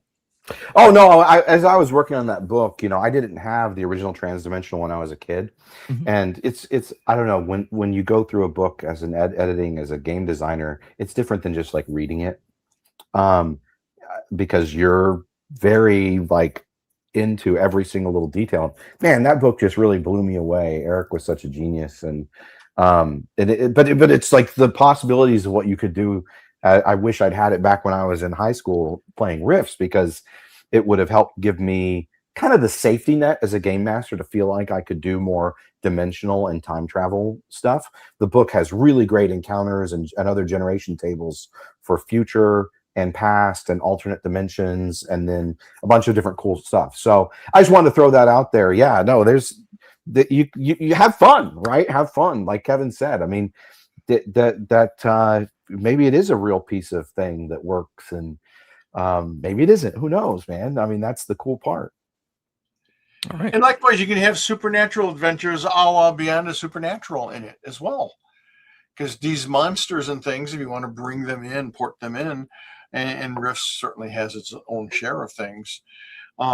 could be causing mayhem in the burbs because there's just so many people. It's great for it to tap into all these emotions and whatever, if it feeds on emotions. And But I am really scared. I am really scared of Beyond the Supernatural ghosts in Rifts. Beyond the Supernatural ghosts are no joke. They are devastating. And then with the obvious power bump they'll get in Rifts Earth, I'm good. I'm good. I don't need that. But we have a question that is in that line. But instead of Beyond the Supernatural, what about Heroes Unlimited type stuff? You know, I spoke about it a little bit earlier that the conversion book has the ability to give Rift's human Earth natives superpowers and all that stuff. But how do you feel about mutants with superpowers living in the burbs? Now, are they hiding? Are they conspiring? Are they just trying to find some place safe and this is what they found? I mean, how would you do that? I think again, it can be almost anything. It could be someone who's basically an adventurer who's running around. It could be one of your player characters, but you know he's got invulnerability or invisibility or healing factor or you know whatever the case may be. He can fly. And I think any mutant with superpowers would have to be, especially in the burbs, you want to be careful because you don't want people to mistake you for a mage because that'll get the coalition on your tail. Whether you live there or not. So yeah, if you live there, yeah, you're just probably trying to get by and hey, I got this edge. I have this superpower that helps me, you know, survive or helps me gather information or, you know, serve as an enforcer or a protector or a smuggler or a scholar, whatever, you know, a healer. It can be applied to all those things. Yeah, and I'll throw out there, you know, there's obviously some really cool stuff in like Aliens Unlimited as well. If you want to do more DVs with powers and stuff like that and extraordinary abilities. I'll also say again, we talked about the new TMNT Redux books and the transdimensional books. This is a chance. I know a lot of people. It's funny because I don't even think it's a rule, but like Max and Heathen Dog, y'all have talked about how you don't like games where the players are taking full human looks for their mutant animal characters, right? That's definitely me, yes. Right. Yeah, absolutely. And I think it's kind of like the unspoken thing with a lot of game masters for TMNT. But flip that on its head, in Rift's Earth, maybe your race is you're a human mutant, and how do you show that mechanically? Well, you build a character that has to it's a mutant animal that has to take full human looks, and then you have these other, but maybe you can still use their different animal abilities, right? So this guy's got the eyes of an eagle, or like you're saying, you know, the eyes of a cat, right? And so like maybe it's not just this thing that you rolled up on the table from the original 1990 Rifts book. It has these weird results, right? Where you could have like the eyes of a cat or anime hair colors or whatever. Maybe you actually build out what that mutant is. There's also mutant hominids and humans in the transdimensional book and dinosaurs and stuff. So, and then the cool thing too, if I can jump in for a second. No, go ahead. Is because then think about what's your origin. Are you something that escaped from Lone Star or some other experimental facility? That is another thing. That is in the conversion book. Those options are actually in the so basically what we're saying is buy the damn conversion book. All right, buy the Rifts conversion book, and you're gonna have a good time. No, but if you got the TMNT books, use it with your Rift stuff. I know a lot of people that bought the TMNT books just to support us. And we really appreciate it. But I want you guys to get the full mileage out of these books and all the really cool shit they have in them. I mean, you just throw your guys. They could let them get lost in time. There's great tables for all these different eras of past or future Earth that they could fall into.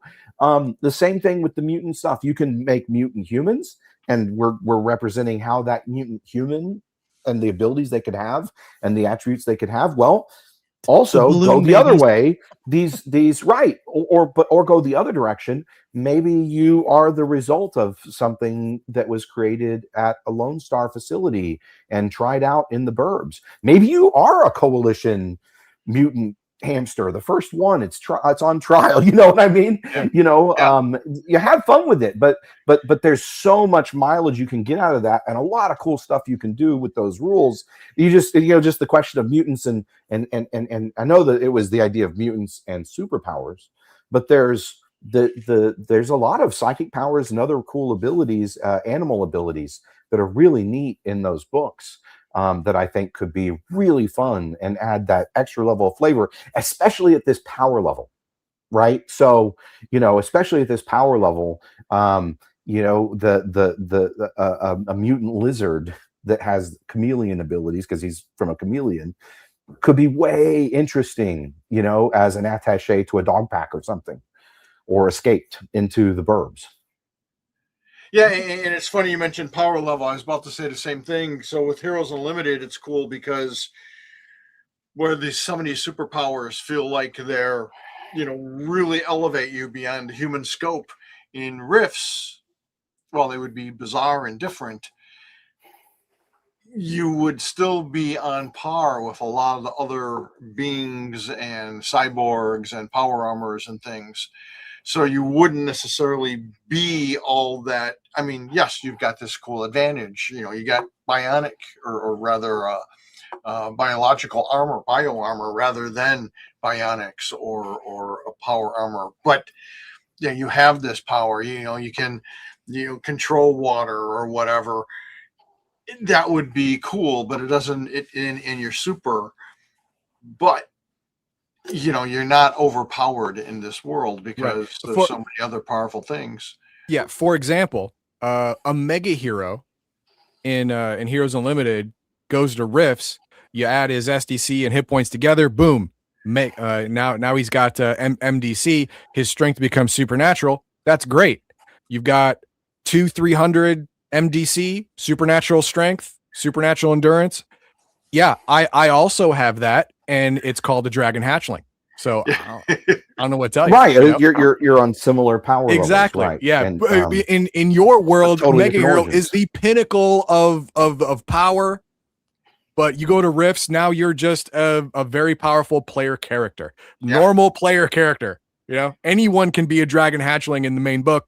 There you go. Well, and maybe you're not from the Heroes Unlimited setting. You grew up from the Rift setting. Yeah, that's entirely possible. While your mom was pregnant, she drank some industrial runoff from drank some Chi-Town. super juice. Right. But come on, the classic origin of all these superheroes are I was exposed to gamma rays or some other radiation. Right. All kinds of Yeah, crazy there you go. shit There you go. coming out of the rifts. You were exposed to some weird magical effect, or you lived for your mom and dad lived next to ley a line rift storm.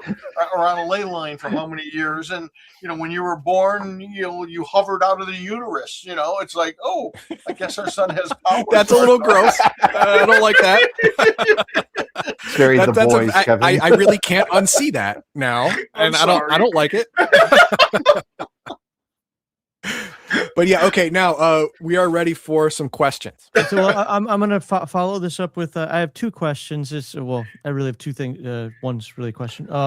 First one is, so as far as the mutant humans go, for me that's just a setting thing. That's just how I want my setting to look and feel. I actually, for NPCs, I use more human looking mutants because I think that they're good. It's just I don't run the type of games that necessitate that, and I just like, if I'm going to use a setting, let's look like animals. Let's look like the trope. But I absolutely get it for something like this, which leads to the next part. I've talked with some folks, not about the burbs, but about a lot of the concepts that you guys were talking about today, noir type, more investigative, more Shadowrunny, whatever. And almost universally, what I get back from folks is, if I want to do that, I'll do Heroes Unlimited, or I'll do Beyond the Supernatural, or I'll do TMNT. Like, but how do you promote this idea? Because I absolutely think it's spot on. It's one of the things I'm doing in the background right now for a future campaign of mine. Is I'm using multiple versions of Palladium, to mash it into one. How do you convince folks like, no, Rifts doesn't just have to be all the mega damage, fancy glitter boy stuff. It can be more down to earth and still be Rifts. I think as a game master, if you have, it doesn't have to even be a long campaign. If you introduce them to that, for some reason they have to go to the burbs, and then you run 4 or 5 games where they're there and they get to see it. I think sometimes people have to see it to really understand it. And to get the feel for it. I got that a lot of times where even when I was working on books with guys like Kevin Long, who is very insightful, and he's doing the flippant art for the stuff. But it's like, I don't get it, Kev. How would you use this? And then the book comes out and he reads it and he goes, oh, okay, now I get it. Sometimes people just have to kind of experience it and go, wow, I really enjoy this. On the other hand, if your players really don't want to play that and they want to play the more high-powered, shoot 'em up exploration stuff, I think that's okay too. I wouldn't force them to do anything they don't want to. Like I said, give them a game or two where they get exposed to it and see if they want to run with it. And if they don't, then don't.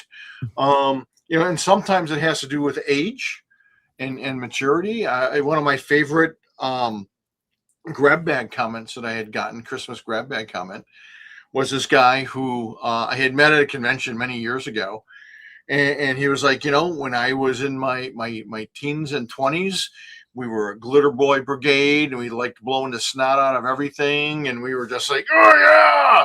And he goes, I used to look at characters like, a scholar and the vagabond is like, who the hell would want to play these?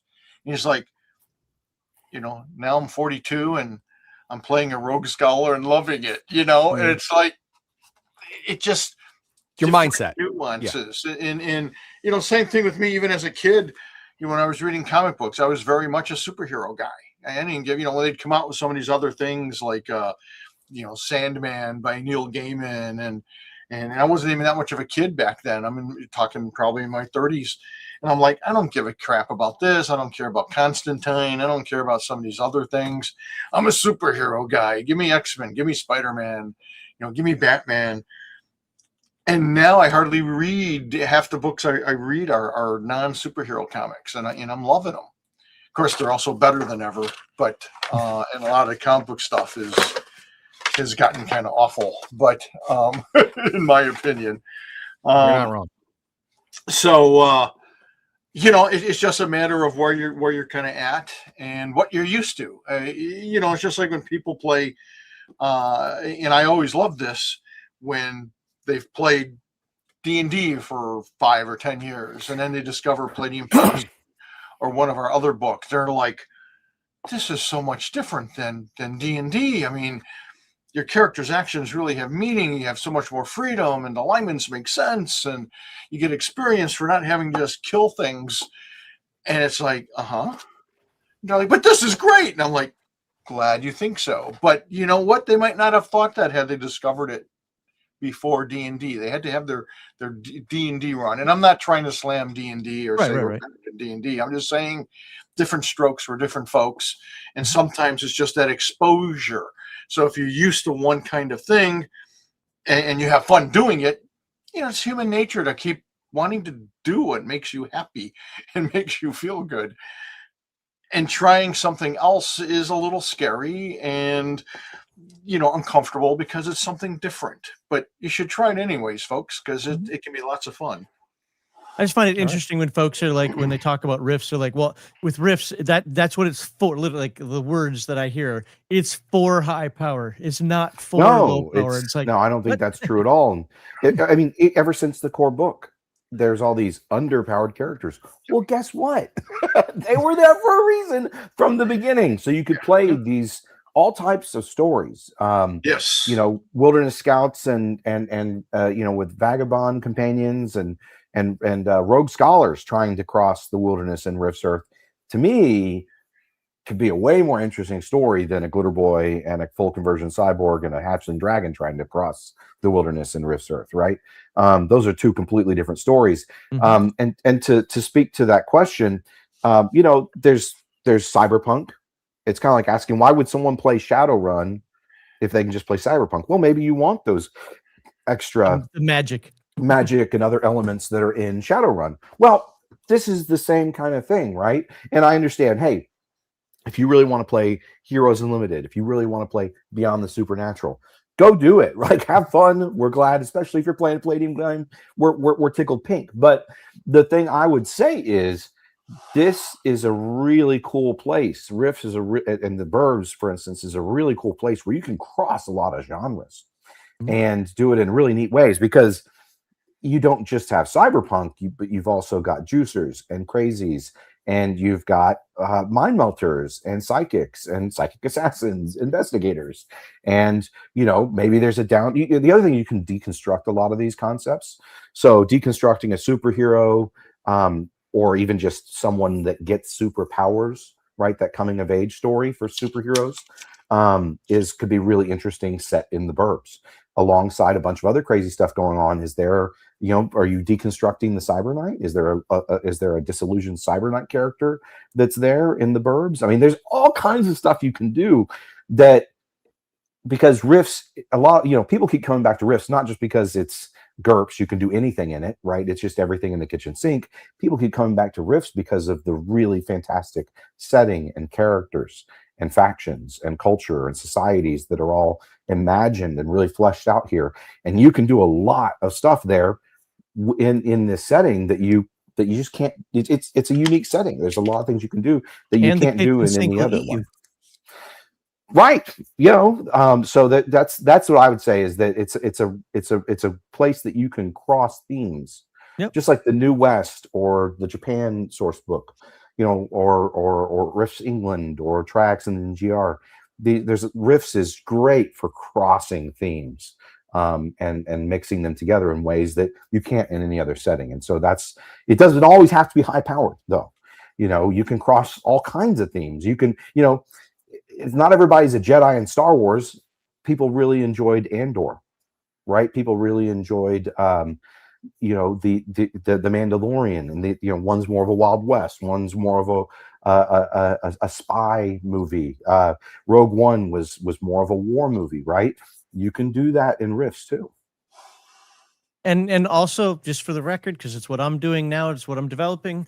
You can go the other way as well. I'm pulling a lot of things from Rifts into my After the Bomb meets Aliens Unlimited mashup. So they're going to be, the weird things that they're going to find in outer space is going to be literally pulled from Rifts. So you can go all the directions with this stuff. So. Absolutely. I'm glad you said that, Max, because I think people forget that sometimes, because Rifts is our most popular game line, and it's the one that says, hey, you can do anything here. But yeah, it's a two-way street. You can take ideas and elements from Rifts, and there's zillions of them, and transfer them into any of the other settings. Yes, Heroes absolutely. Unlimited is one of the most obvious, but Palladium Fantasy and others. Beyond the Supernatural, yeah. Yeah. All right. All right, Well, go ahead and go ahead and read some of that chat. Then we'll dive into the questions, and I think we'll wrap it up for today. All right, CPK with $10. Are there any members of the Prosec family shifters? Now, obviously, I can answer that question definitively, but Kevin and Sean are going to want to hedge it, because one of those two down here is going to say, hey, it's your table. They could all be secret shifters, blah, blah, blah, blah. No. You go to hell. All y'all. This is offensive. And now you know why that song was the intro today. Oh my God. I will agree with that and say there's definitively no shifters in the Prosec family. Outstanding. There you go. John, you going to disappoint me today? Well, he spelled it Prosec. So it's a different family. Okay. Oh, there you go. And they're all No, I'm kidding. I agree with Kevin.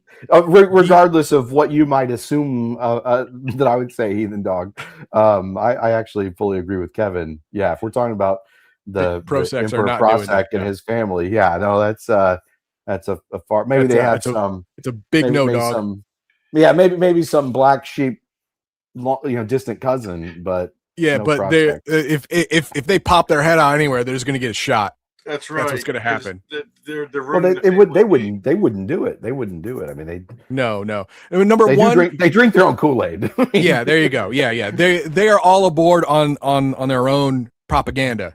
So Oh yeah. no one would be allowed to learn magic. See, magic and psychics are different, and the coalition treats them differently for that reason. You are born a psychic. There's nothing anyone can do about that. Right. So the coalition gives a lot of leeway for crap that's not your fault. But no one's born a wizard. You got to learn that. You have to purposefully want to do that, which means you're purposefully evil. Yeah, but it's a And choice. on top of that, being a shifter is the worst.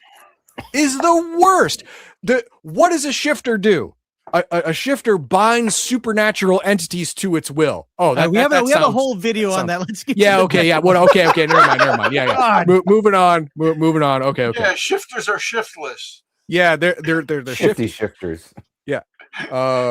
Voice of Juan says a special thank you to Kevin for the signed TMNT books and dice. It's awesome when you can send your daughter to meet your heroes and they see why they are legends. Thanks to Alex and Caleb too. They made her do day. what? Probably made her day. Oh, made her day. Okay. Made her do what? I don't know. Okay, thank you. Yes, that's We awesome. made her buy those damn books. Made her buy the books. Well, I mean, we already heard Sean grifting earlier about, I didn't feel bad people coming by buying books. Buy a book. Yeah, buy more books. I'm fine with that. I'm never going to say no. What You are you want dumb? one? How about buy two? Yeah. Langdolin says a Big Trouble in Little Chi-Town. Yes. That would be a great Yes. campaign. Yes, that would be a great Burbs It campaign. was.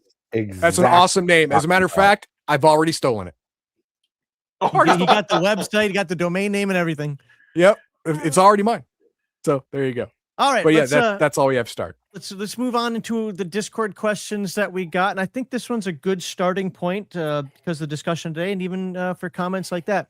So, can you talk a little bit about how the Burbs aren't a monolith? How some places like Old Town are technologically almost on par with the Acropolis of Chi-Town, with modern amenities, etc., where other places fit the stereotypical slums that many people think of when they think Burbs. That was the question. I'm not sure I get the question. Why are they different? Right? Is that you the talk question? about how the Burbs aren't a monolith? Yeah. How you can go to one part of the Burbs and it'll be high 21st 22nd level to 22nd century technology, whereas you go 50 miles in another direction and it's a freaking Jakarta shanty town. Oh, maybe even 5 miles. Yeah, 5 miles, sure. Part of it has to do with how long that burb's been there and how established it is. Another part has to do with how compliant they are, at least in the coalition's eyes. So if they're not troublemakers and they seem to be 99% loyalists to the coalition, they're going to be left alone to develop much further than burbs that are a constant problem because they harbor DBs and mages and that kind of thing. Right. Because those other places, they're going to get burnt to the ground. They're going to be cold over and over and over because the coalition isn't going to brook any of that kind of crap. Burnt to the ground and bulldozed so that make sure there's no TVs exactly under the foundations. So if you're more of a kiss ass, I hate to say it, then you're probably going to be allowed by the coalition to prosper a bit more, and they're going to turn more of a blind eye. Where other places, and if you're brand new, because there's people always coming. So the newer places are much less developed. They're more of shanty towns. And then it's also a matter of, what the struggle is for controlling that particular area of the burbs. If you have a lot of people vying to run that burb and there's all kinds of violence and, sabotage and destruction, that's going to keep their tech level lower too. Okay. So basically, if you walk into a part of the Burbs that's like, wait a minute, this looks like 1400s Japan. Everything's made of wood to be easily rebuilt. You don't want to hang out. You don't want to hang out there too long. It was recently quickly built, right? And you probably have things that could happen too, like say kind of a gold rush mentality. Mm-hmm. So what's going to come in Yes. if there is a part that's bulldozed or an area that is more shanty townish, or More real even estate. more little stick townish, right? Even worse than like stuff like that. Then you're probably going to have, maybe there's a good or service or something else that's happening that could fit Drawing in that. people to this area Yes, for rapid, cheap yeah, expansion. suddenly, yeah, exactly. And so now, if that happens, you could have more advanced infrastructure being built up very Yep. quickly because of all Yep. the money coming in. But then you have to wonder, what's the foundation of this? If Yeah. if Is whatever this that resource is, going to it's, run out? yeah, And then this and town's just going to if die. it's booze and a brothel where there wasn't one near, in a 10-mile radius, well, maybe it'll stick around. If it's contraband, well, eventually that could come to a big, fiery halt. Or if it's some cult or DB or alien or magic influence, then similarly that could come to a crashing halt with, the area getting, torched and bulldozed again by the coalition. They don't like that stuff sitting right next to their arcology, their fortress. Okay. All right. All right. Next one here. He says, I've always had some confusion about the burbs. Some sources say it's kill DBs on site. Others say it's a buffer zone and they're grudgingly tolerated as refugees. What's the story? Yes. Yeah, that's what I figured the answer I think was. it depends. but I I'm think asking this I think question. it depends on the section of the burbs. It also depends on the DBs, right? So we've mentioned this before. Your more human looking DBs could probably hide, and like dwarves or elves, like your traditional stuff like that, or human mutants. They could maybe get by and be less noticeable and survive a certain amount of time in the burbs, as long as they're not doing things like practicing magic or whatever, right? Whereas then, so they might be tolerated to a certain degree. Whereas other more obviously or monstrous looking DBs, that's going to be a much more dangerous proposition. And as Kevin was talking about, certain neighborhoods are going to, the guys that run the streets, whether it's something more formal and they even have like a local constabulary or something, or if it's something more like a gang or black marketish, they're gonna be like, get the F out, because they don't want the problem, right? They're Yeah. like, You are drawing we're here to eyes. do a legit black market business. We don't need any of your problem, your specific kind of problem. You are bringing the Eye of Sauron in my backyard. I don't want that. Get out. Exactly. Yeah. So we it's kind of like, I don't know if you ever saw The Rocketeer, and the mobsters were working with the Nazis, but they didn't realize who they were working with, and at the end they're like, well, we might be mobsters, but we're Americans. It's the same kind of idea. They're like, we might be mobsters, but we're Americans. We're loyal to the coalition, right? Well, no, but I mean, a lot of the coalition, they think of themselves as, the coalition states is the the successor to the United States. So they think of themselves as Americans, right? So that's what they're going to say. Hey, we're Americans. We might be cutthroat black market body chop shop secondhand cybernetic selling assholes. But we're not traitors. But we're not traitors, and we're not DB lovers. You know what I mean? Yeah. We don't. We're not magic. We don't love magic users. And let me be clear. I mean, DBs of any kind should not be running around out in the open. Oh no, I mean, no. If you're a Larmac or a Yeno or whatever, you're obviously inhuman. You better be wearing a hood and heavy clothing to cover up the fact that you're not freaking human. And I think, in my mind, certainly the level of tolerance really varies with whatever coalition patrol is operating in that area, whether they can be bribed and paid off to turn and look the other way, or whether they're extreme to the policies of the coalition, which most are, because they're not going to tolerate anything. But on the other hand, if no one's causing problems, and this is typically a nice quiet part of town, and gee, I think I glimpsed a DB, I'll let it slide. It's old Bob's, repair shop.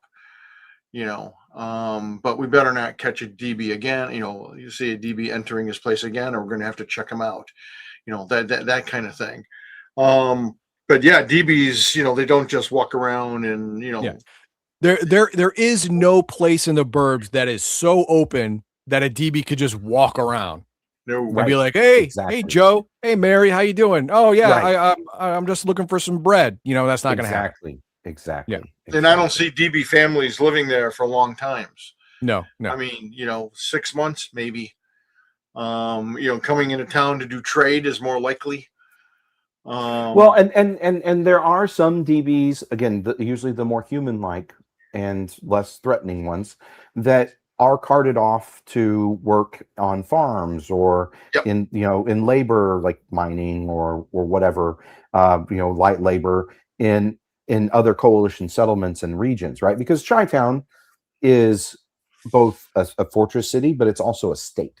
And so within the boundaries of that state, there are a lot of other operations going on. Yeah, so you can they get their metal from somewhere, right? They get their food from somewhere. Right. And so Yeah. so my point is just, it's kind of like when you might have illegal aliens trying to get work at the Home Depot. They don't actually work at Home Depot, but they know that get people are work coming at to Home Depot. Yeah. Right, but Got but they know that people that are coming to Home Depot have jobs they're going to do. Same thing here. That if you're an elf or a dwarf or something like that, or a human mutant that has purple skin and cat eyes or whatever, then and you're actually from Earth, you're just a mutant, right? Like, you might be trying to get work, but in the burbs to go work in other regions for people associated with the coalition or the black market or anything else going through there. DB slavery is canon. Yeah, I mean, basically, it's more like indentured servitude, or what would you call it? Like blackmail. I'll just call it blackmail, because I will pay you whatever I want. You will work in my field. If you don't like it, I'll turn you in. No. Well, or a lot of times it's just that if you want the safety of living within the borders of the coalition state of Chi-Town, you might go work on a farm as basically an indentured servant for somebody, or a really low wage slave, low wage worker, because you're safer there than anywhere else. Kevin talks about it in some of the books, that some people will use in the coalition will use that kind of labor, but it's not, I don't think it would be the same thing as it's not like chattel slavery. Like we're familiar with, from the history of the South. I think servitude is a good word for that. I think. Yeah. It's just like, think of it like super low wage. I mean, just like H-1B. There's the argument that like people under H-1B visas or that are working illegally within the United States are often put in these positions where it's servitude. It's like slavery, because their employers can have so much control over them and they have no recourse to legal protections because they're not legally in the United States, or if they lose their job with their employer, they're going back home. Same kind of idea. It's just that instead of going back home, you're going back out in the wilderness where stuff's going to eat you, right? Yeah. Right. So remember, that's the whole thing. A big part of the draw of the coalition states, not even just their fortress cities or even the burbs around them, but just being within their territory that's patrolled, is safety. And a lot of intelligent beings want that safety, right? Even if it comes at a cost, or they're not the most welcome. So, and a lot of that starts to change as the Minion War goes on. That's one of the interesting things that's happening. We're going to have a Minion War question in a little bit. Okay, great. Well, I won't want to jump ahead of that one then. But yeah, no, it's very interesting how these things start to change through as the story progresses for Rift's Earth. I'm going to skip the next question because I really think it's been answered, if not directly, so close to directly that you got your answer on this. So let's move. This one says, the coalition states rely heavily on propaganda to win hearts and minds of humans outside their borders, but propaganda only goes so far without action. Do you see the coalition ever moving beyond fake news and posters to create actual civil affairs units? Got some additional commentary, but let's leave it there for now unless I have to expand upon that. I don't know if I understand the question. Yeah, Okay, I don't well, know if I do either. Can you that's fine. reread So, that? so he the additional commentary is instead of just spreading fear, these specialized units would work directly with local civil leaders like village elders, burb organizers to rebuild infrastructure, coordinate medical relief, and Oh yeah, actively guide. absolutely, absolutely, Yeah. Oh yeah. all the time. Yep. Yeah, because the you have to understand the coalition is trying to pull manpower out of the burbs constantly. So and it's not just to live in Chi-Town. And it's not just Chi-Town that has burbs. Ironheart and Lone Star have their own equivalents, though not as built up, right? And numerous, I would imagine. And even Free Quebec, from what I understand. And then that so the thing that you have to remember is there's also like the coalition frontier, where they're trying to get as much manpower as they can to settle regions, to settle Lone Star, to set like the fortress city itself, and that whole region of Texas, and then into Oklahoma and Kansas and stuff, and north of the Oklahoma, like that whole region. They're trying to settle and build out to make the center of the coalition more contiguous. Yep, right. and that's what happened in Arkansas. Yeah, Arkansas and Iowa. Yeah, exactly. So yeah, they're not just pulling manpower to fund the war or to man the war machine. They're also looking for people that could be settlers and or skilled labor in different, sent off to different parts of the states, the coalition states, And even towns and cities that clearly adhere to their beliefs. Again, that's what happened in Arkansas. There are a bunch of settlements that clearly supported the coalition, clearly were following their guidelines for no magic, no DBs, et cetera, and they go, hey, yeah, we help this town, we help this city, we help them grow, we help protect them, we send them aid, as well as increased propaganda, and suddenly it's now the allies. Mm-hmm. And then eventually, yeah, we incorporate them into the fold. It claims more territory without having to be involved in direct war. And it's the perfect way. Once you won their hearts and minds, they're yours, man.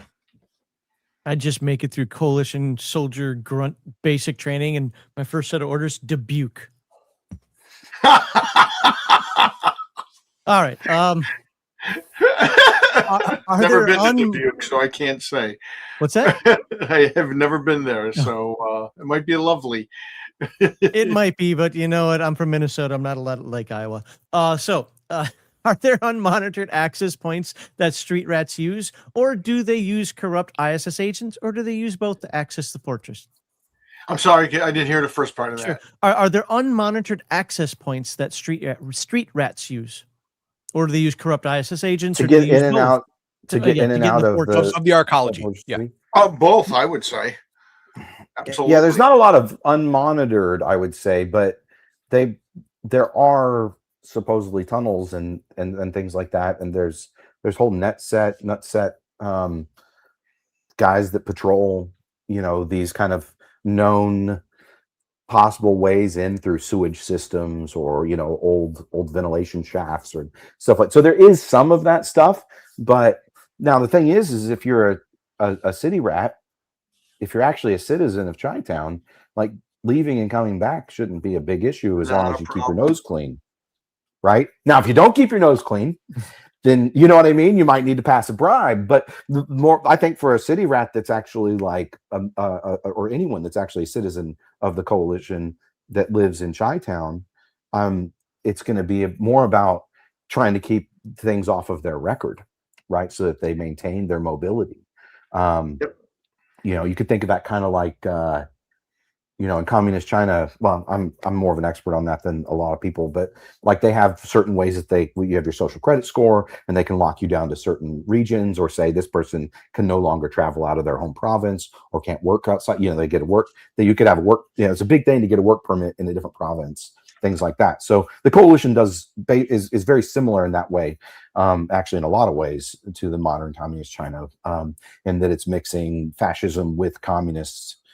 ground up and top down social controls and economic controls. But yeah, there could be a lot of that going on. But if you're a citizen in good standing, you can come and go. Yes. And even if you're maybe not assigned to live there, if you're a citizen in good standing, you can get an entry pass easily to go in. And that's in the original book, right? So, but you can also get forged entry passes. So there are prices listed for all that from the very first book. So, okay. So here you go, Sean. How has policing the burbs and their equivalents in the rest of the CS been with the Minion War in full swing? Has there been an uptick in cults forming and demonic items being smuggled in, along with a host of other problems? well, it's odd. I mean, Kevin, you know, I was going to make a completely different comment, actually. Oh, that's right. I mean, You can make whatever you want. I mean, we're on the Minion So War topic. I was going to make on the Minion War topic, just in general, the coalition, especially at the field level, they start handing out guns to anybody that can fight demons, right? And if they know if Max Leal walks up and everyone knows that Heathen Dog's a dirty shifter, but he doesn't walk up at the time, they might hand over a bunch of guns and ammo to Max, even though they're going to turn a blind eye because they know it's going to Heathen Dog, right? Hey, the good news, he's a mutant animal shifter. Oh my God. Well, I'm glad I damn, saved talk about the fuzzy end of the lollipop. Damn. Gotcha. So that was just something that I think is really funny, but really interesting in the Minion War books is, and you'll see more of that. One of the, you know, you could, again, check out the Palladium books. We have the project status page so you can see where things are in development. One of the further out things is the Coalition Arsenal book, but you're going to see a lot more of like how they're just handing out guns to anybody they can arm, that they're just like, well, I don't think they'll shoot us in the back because we're all like going to die if we don't stop these demons, right? And so that's starting to change some of the attitudes when you get into the 110 PA timeline, right? Because things are getting so desperate. It's showing everyone their common ground. Now, when it comes to the cities itself, I mean, during the Crusade for Humanity, there was a huge upsurge in human-centric pro-coalition thought in the burbs, with lynchings and all kinds of stuff that happened as well. That I forget what there was. You had a name for that, didn't you, Kevin? When after Prospect gave a certain speech in the Coalition War Machine book. But anyways, there is that. But then I would imagine that during the Minion War, there are going to be these, at the same time, tendrils of other stuff coming in there too. So it kind of depends on the era. If it's 101, if you're playing in 101 PA, it's probably going to be a little more permissive than 105 PA when there's this huge surge of propaganda and sentiment against the fight on Tolkien and loyalty, you know, with the Free Quebec conflict. And then as you move forward, that's going to die down a little bit. And then you get into like late 109 and then 110 PA.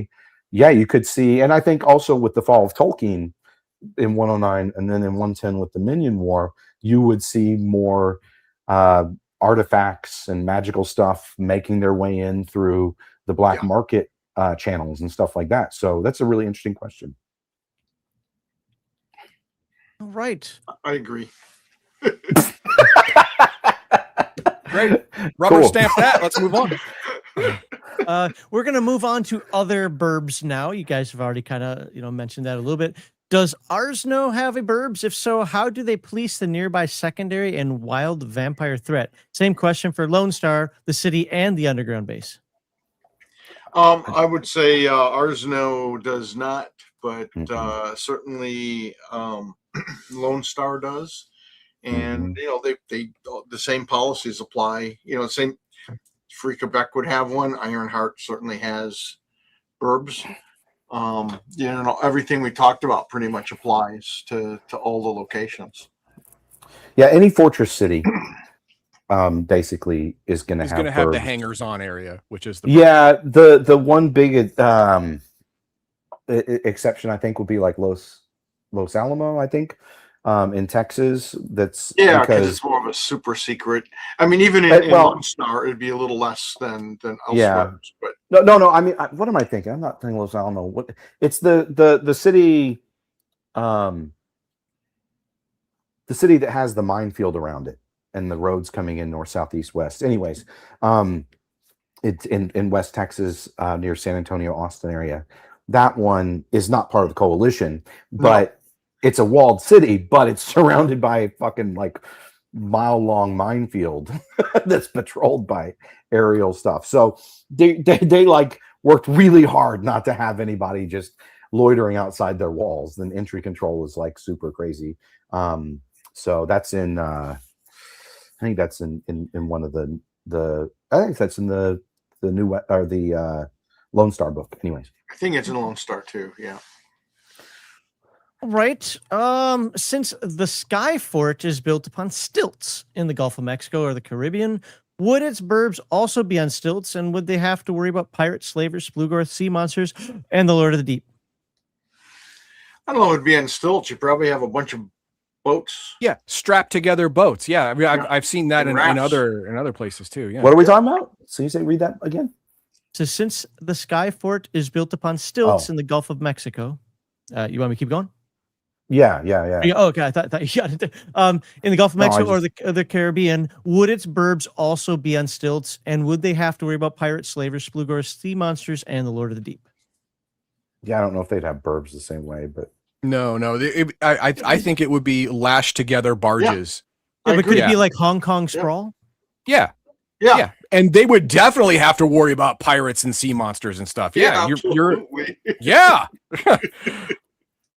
I mean, it's better than being on a barge in the middle of nowhere, because a sea monster or pirates is also going to threaten the stilted city, which has probably a standing navy. So they're going to respond to these general threats because it's a threat to them as well. You know, just like the CS would respond to a wild DB attack on the burbs because it's dangerous to the arcology. yeah, So they're going to that's something respond. like yeah. I mean, there's going to be hangers on anywhere that you can find a little bit of safety on Rift's Earth, but it's going to be orders of magnitude lower at sea or in really extreme climates and regions. That's the big difference with the fortress cities. But actually, and it's with the new German Republic, they kind of kicked all the DBs out, and so they do have their own version of burbs, Monster Zone. but it's around the entire country. Yeah. A lot of people all said the they monsters don't had know to go this far to get out of the borders, and then where were they going to go? You know, we just kicked us out of our home. Yeah. You know, where are we going to go? So they're just going to hang around there. Right. So a lot of people are asking, what book is Skyford in? I don't know. Is that Something to do with the Gulf of Mexico? So no. I'm Gulf of America. Spirit, is it in Spirit West that Skyfort's listed? I think it is. I honestly, Gulf of Nema. Yeah. Gulf of Nema. Pretty sure it's listed there. I think it was in. Or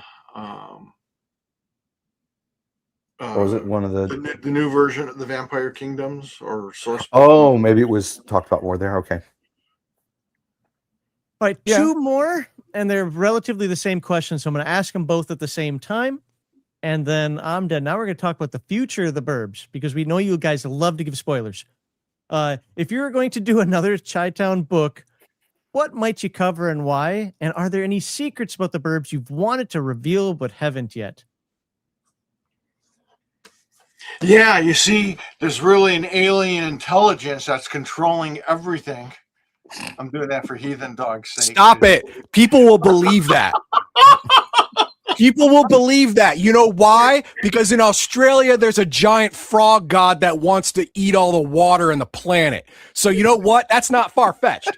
That is not out of the realm of, Kevin would fucking do that. Yeah, and it's mind controlling Emperor Prosek, who's really a sweetheart. He's very nice. Oh yeah. He's very welcoming to everyone. He has like his wife is actually a DB. So I don't know what's going on. You know, Exactly. obviously he's mind controlled now. No, we've kicked around some, so that's all a joke, just to be clear. Yeah. Yeah, we fooled around with some ideas for the Burbs. Matthew Clemens and I have talked about doing sort of like a series of adventures, whether it's in 1 or 2 books. That's sort of like The Wire in the Burbs, the TV show. Mhm. Yeah, I think I'd like to do more of the Burbs, but there's nothing on the drawing board at this time. Okay. All right. Well, that's all I had from the Discord questions. If I didn't read it, it's either because I felt they already answered it or it just wasn't appropriate for talking about the Burbs for today's, but that was all of them there. I know Heathen Dog starred some things, so I'll let him knock that out. And then I think we are ready to sign off. Yeah. I know there's some questions in the comments if you want to grab some of those Heathen Dogs. I just don't know which ones are relevant or not. Okay, 'Cause I'll this see is what my I can do. wheelhouse. So. All right. First, because this was funny. Someone said we built this city on rock and roll. We were talking about the Burbs and stuff like that, and then other people in chat just decided to go on. We built this city on lock and load. We built this city on dodge and roll. That was good. I thought those were pretty funny. Those were good. Yeah, those And are then good. yeah, there's CPK for $10. Thank you very much. Has there ever been CS programs? Or have there ever been CS programs to make shifters to gather resources from parallel worlds? Oh man, you are tightrope walking here. You know, with exploding nanites in their bodies and whatnot.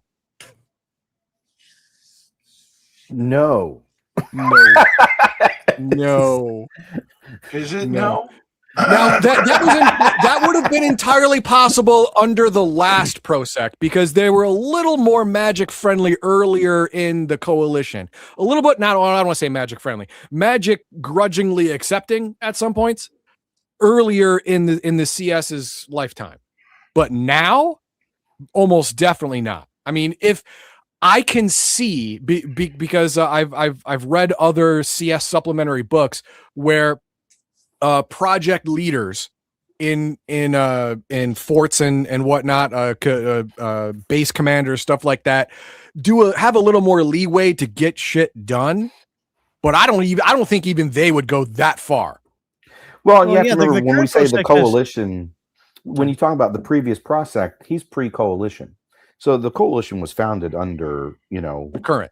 Yeah. under the current, basically. So Yeah. it was really just Chi-Town at that time, right? Well, the current Prosec also has a major personal vendetta. So let me say, Emperor Prosec would never condone such a thing. Carl Prosec. Yeah, Carl. But what about JoJo? JoJo. Disavowed. Call him that to his face. See what happens.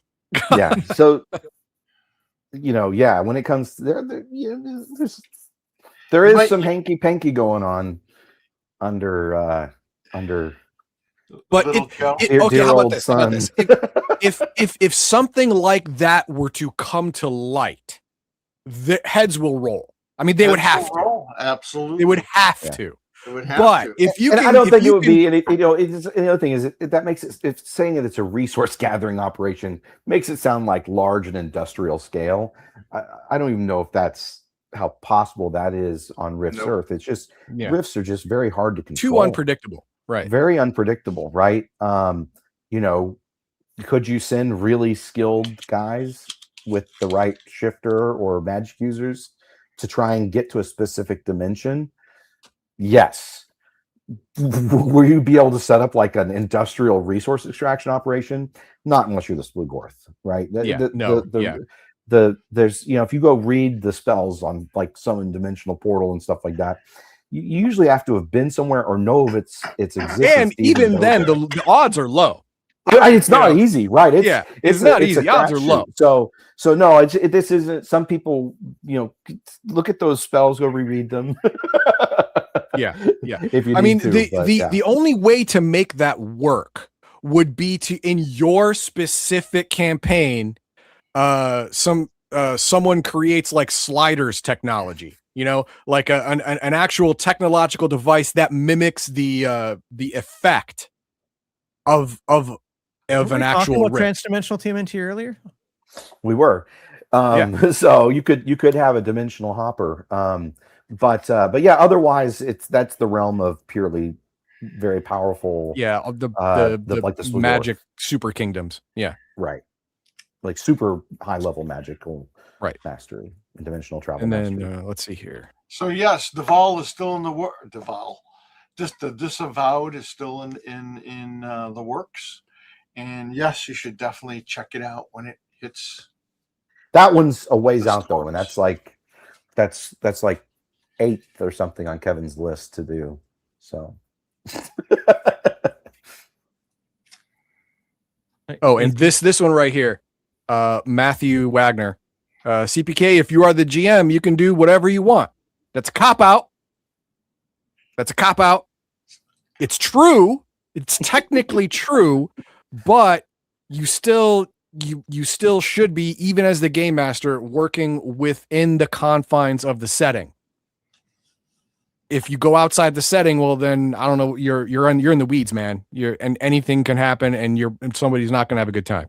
Well, there's a lot of gray area and a lot of unmentioned ideas. I mean, for example, Lone Star itself, that isn't just one little area. That's like a lot of Texas, right? So there are a lot of weird things that could be happening out there.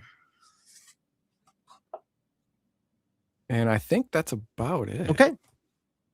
Awesome. Well, again, I don't know if we hit on everything that everybody wanted to, but Kevin's been talking about the Burbs for the last couple of weeks, so you can find more conversation on the Palladium site. I think Glitter Boys, wasn't there somewhere else you were talking about Burbs as well?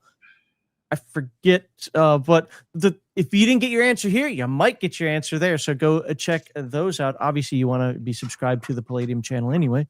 Which link is in the description. But anything else you guys want to bring up in terms of whatever you've got going on at Palladium, or in terms of Burbs that we didn't cover before we head on out of here? I think we're pretty good on Burbs. I just do want to reiterate, not to beat a dead horse, but the Rift's Glitter Boy Codex is going to be awesome. Please check it out. Please spread the word. It's going to be one of those books like the Cyber Knight source book that people are going to want and reference all the time. It's really good. And I'd like to mention that the Worlds of Palladium exhibit at the Detroit Historical Museum, that'll be coming to and likewise the really awesome superhero one will be coming to an end September 13th. So if you're planning on coming, because I talked to at least a half a dozen people at Gen Con who said, we still have to come and see that exhibit. And I'm like, you better make it quick. So if you're planning on seeing it, and it's worthwhile to come see it and that comic book exhibit, they're both spectacular. You need to do it before September 13th. In fact, I was there for something unrelated yesterday at the Historical Museum, and there was a guy who had come to see one of the other talks there and recognized me, and we went to the exhibit and we had a nice chat and we talked about stuff. So, and he was very pleased that he had come to see it and he thought it was awesome. So I just want to point that out. And I also want to point out that when we say, seriously, if you're in town, give us a call, swing by the office. We'll give you a quick tour and, chat with you for a little while.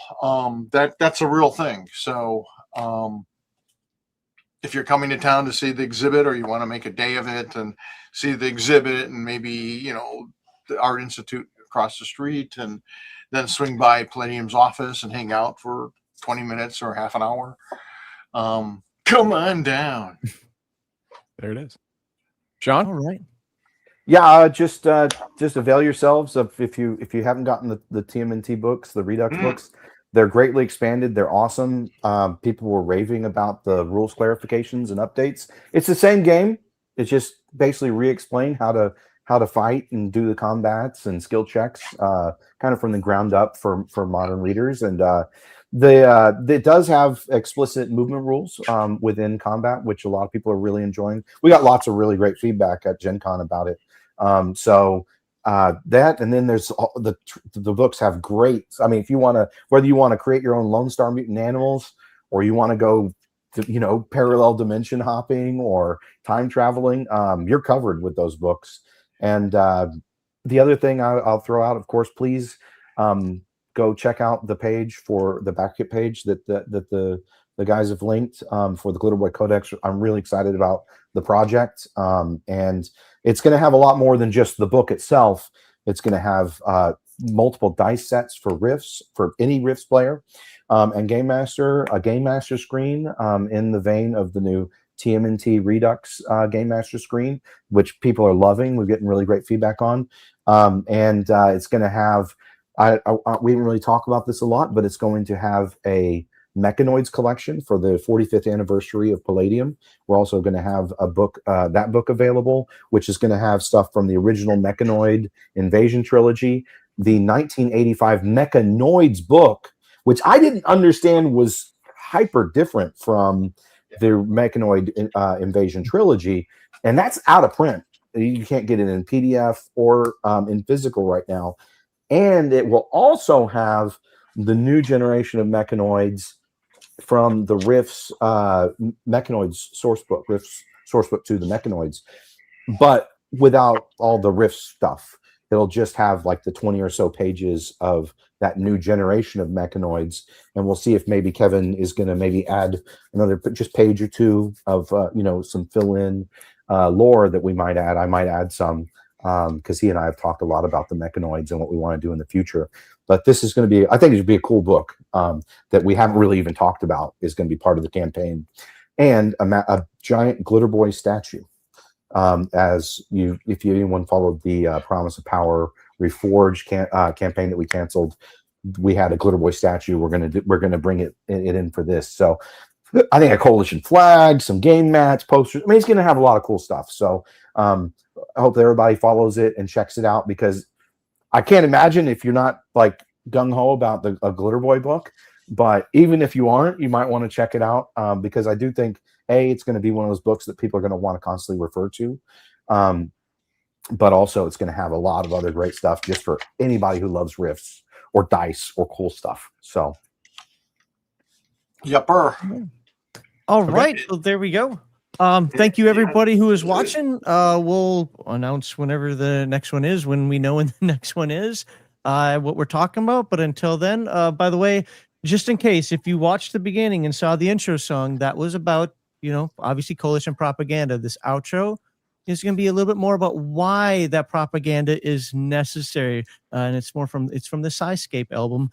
But with that, I hope each and every one of you has a wonderful day.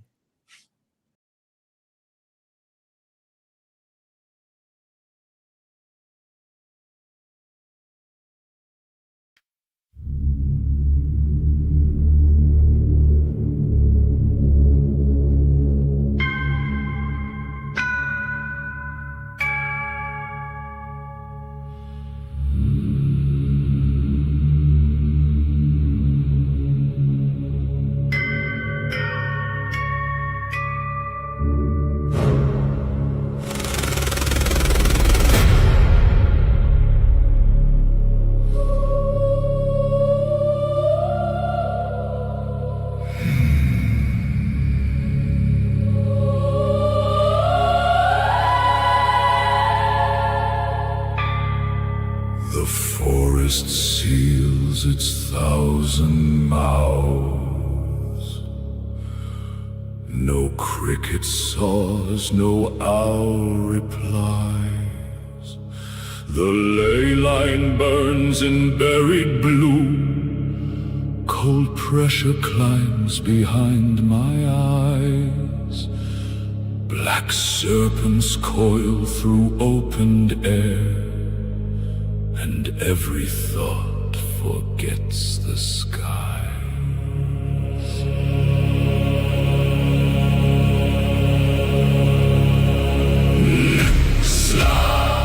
The cold and the darkness. Soul stealer under the door.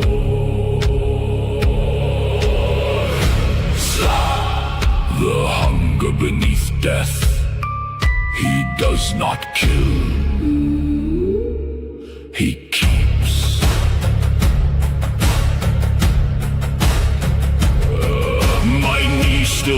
mind, my fingers twitch, my lips still move with borrowed will.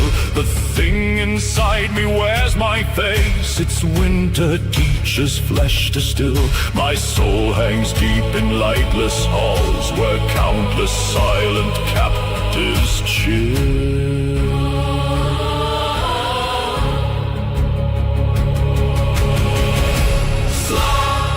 The cold and the darkness, soul stealer under the door. Slav, the hunger beneath death, he does not kill, he keeps.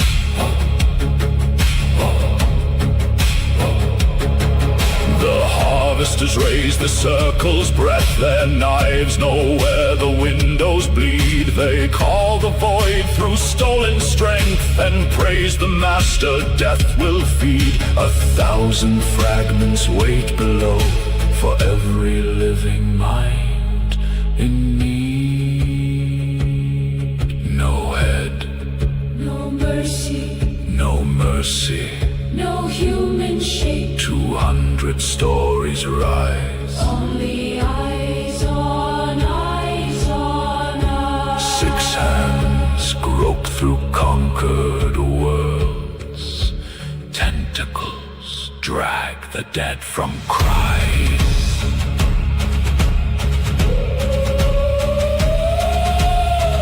Gray seers wake in sheets of ice. Escape stirs beyond the mist. The mind must stand where steel grows numb. The soul must not be kissed By black mist, by silence. by cold that's suddenly quiet. Mind fire burns in 10 times deep. Millennium wood and holy rune. Slav, the cold and the darkness, soul stealer under the door.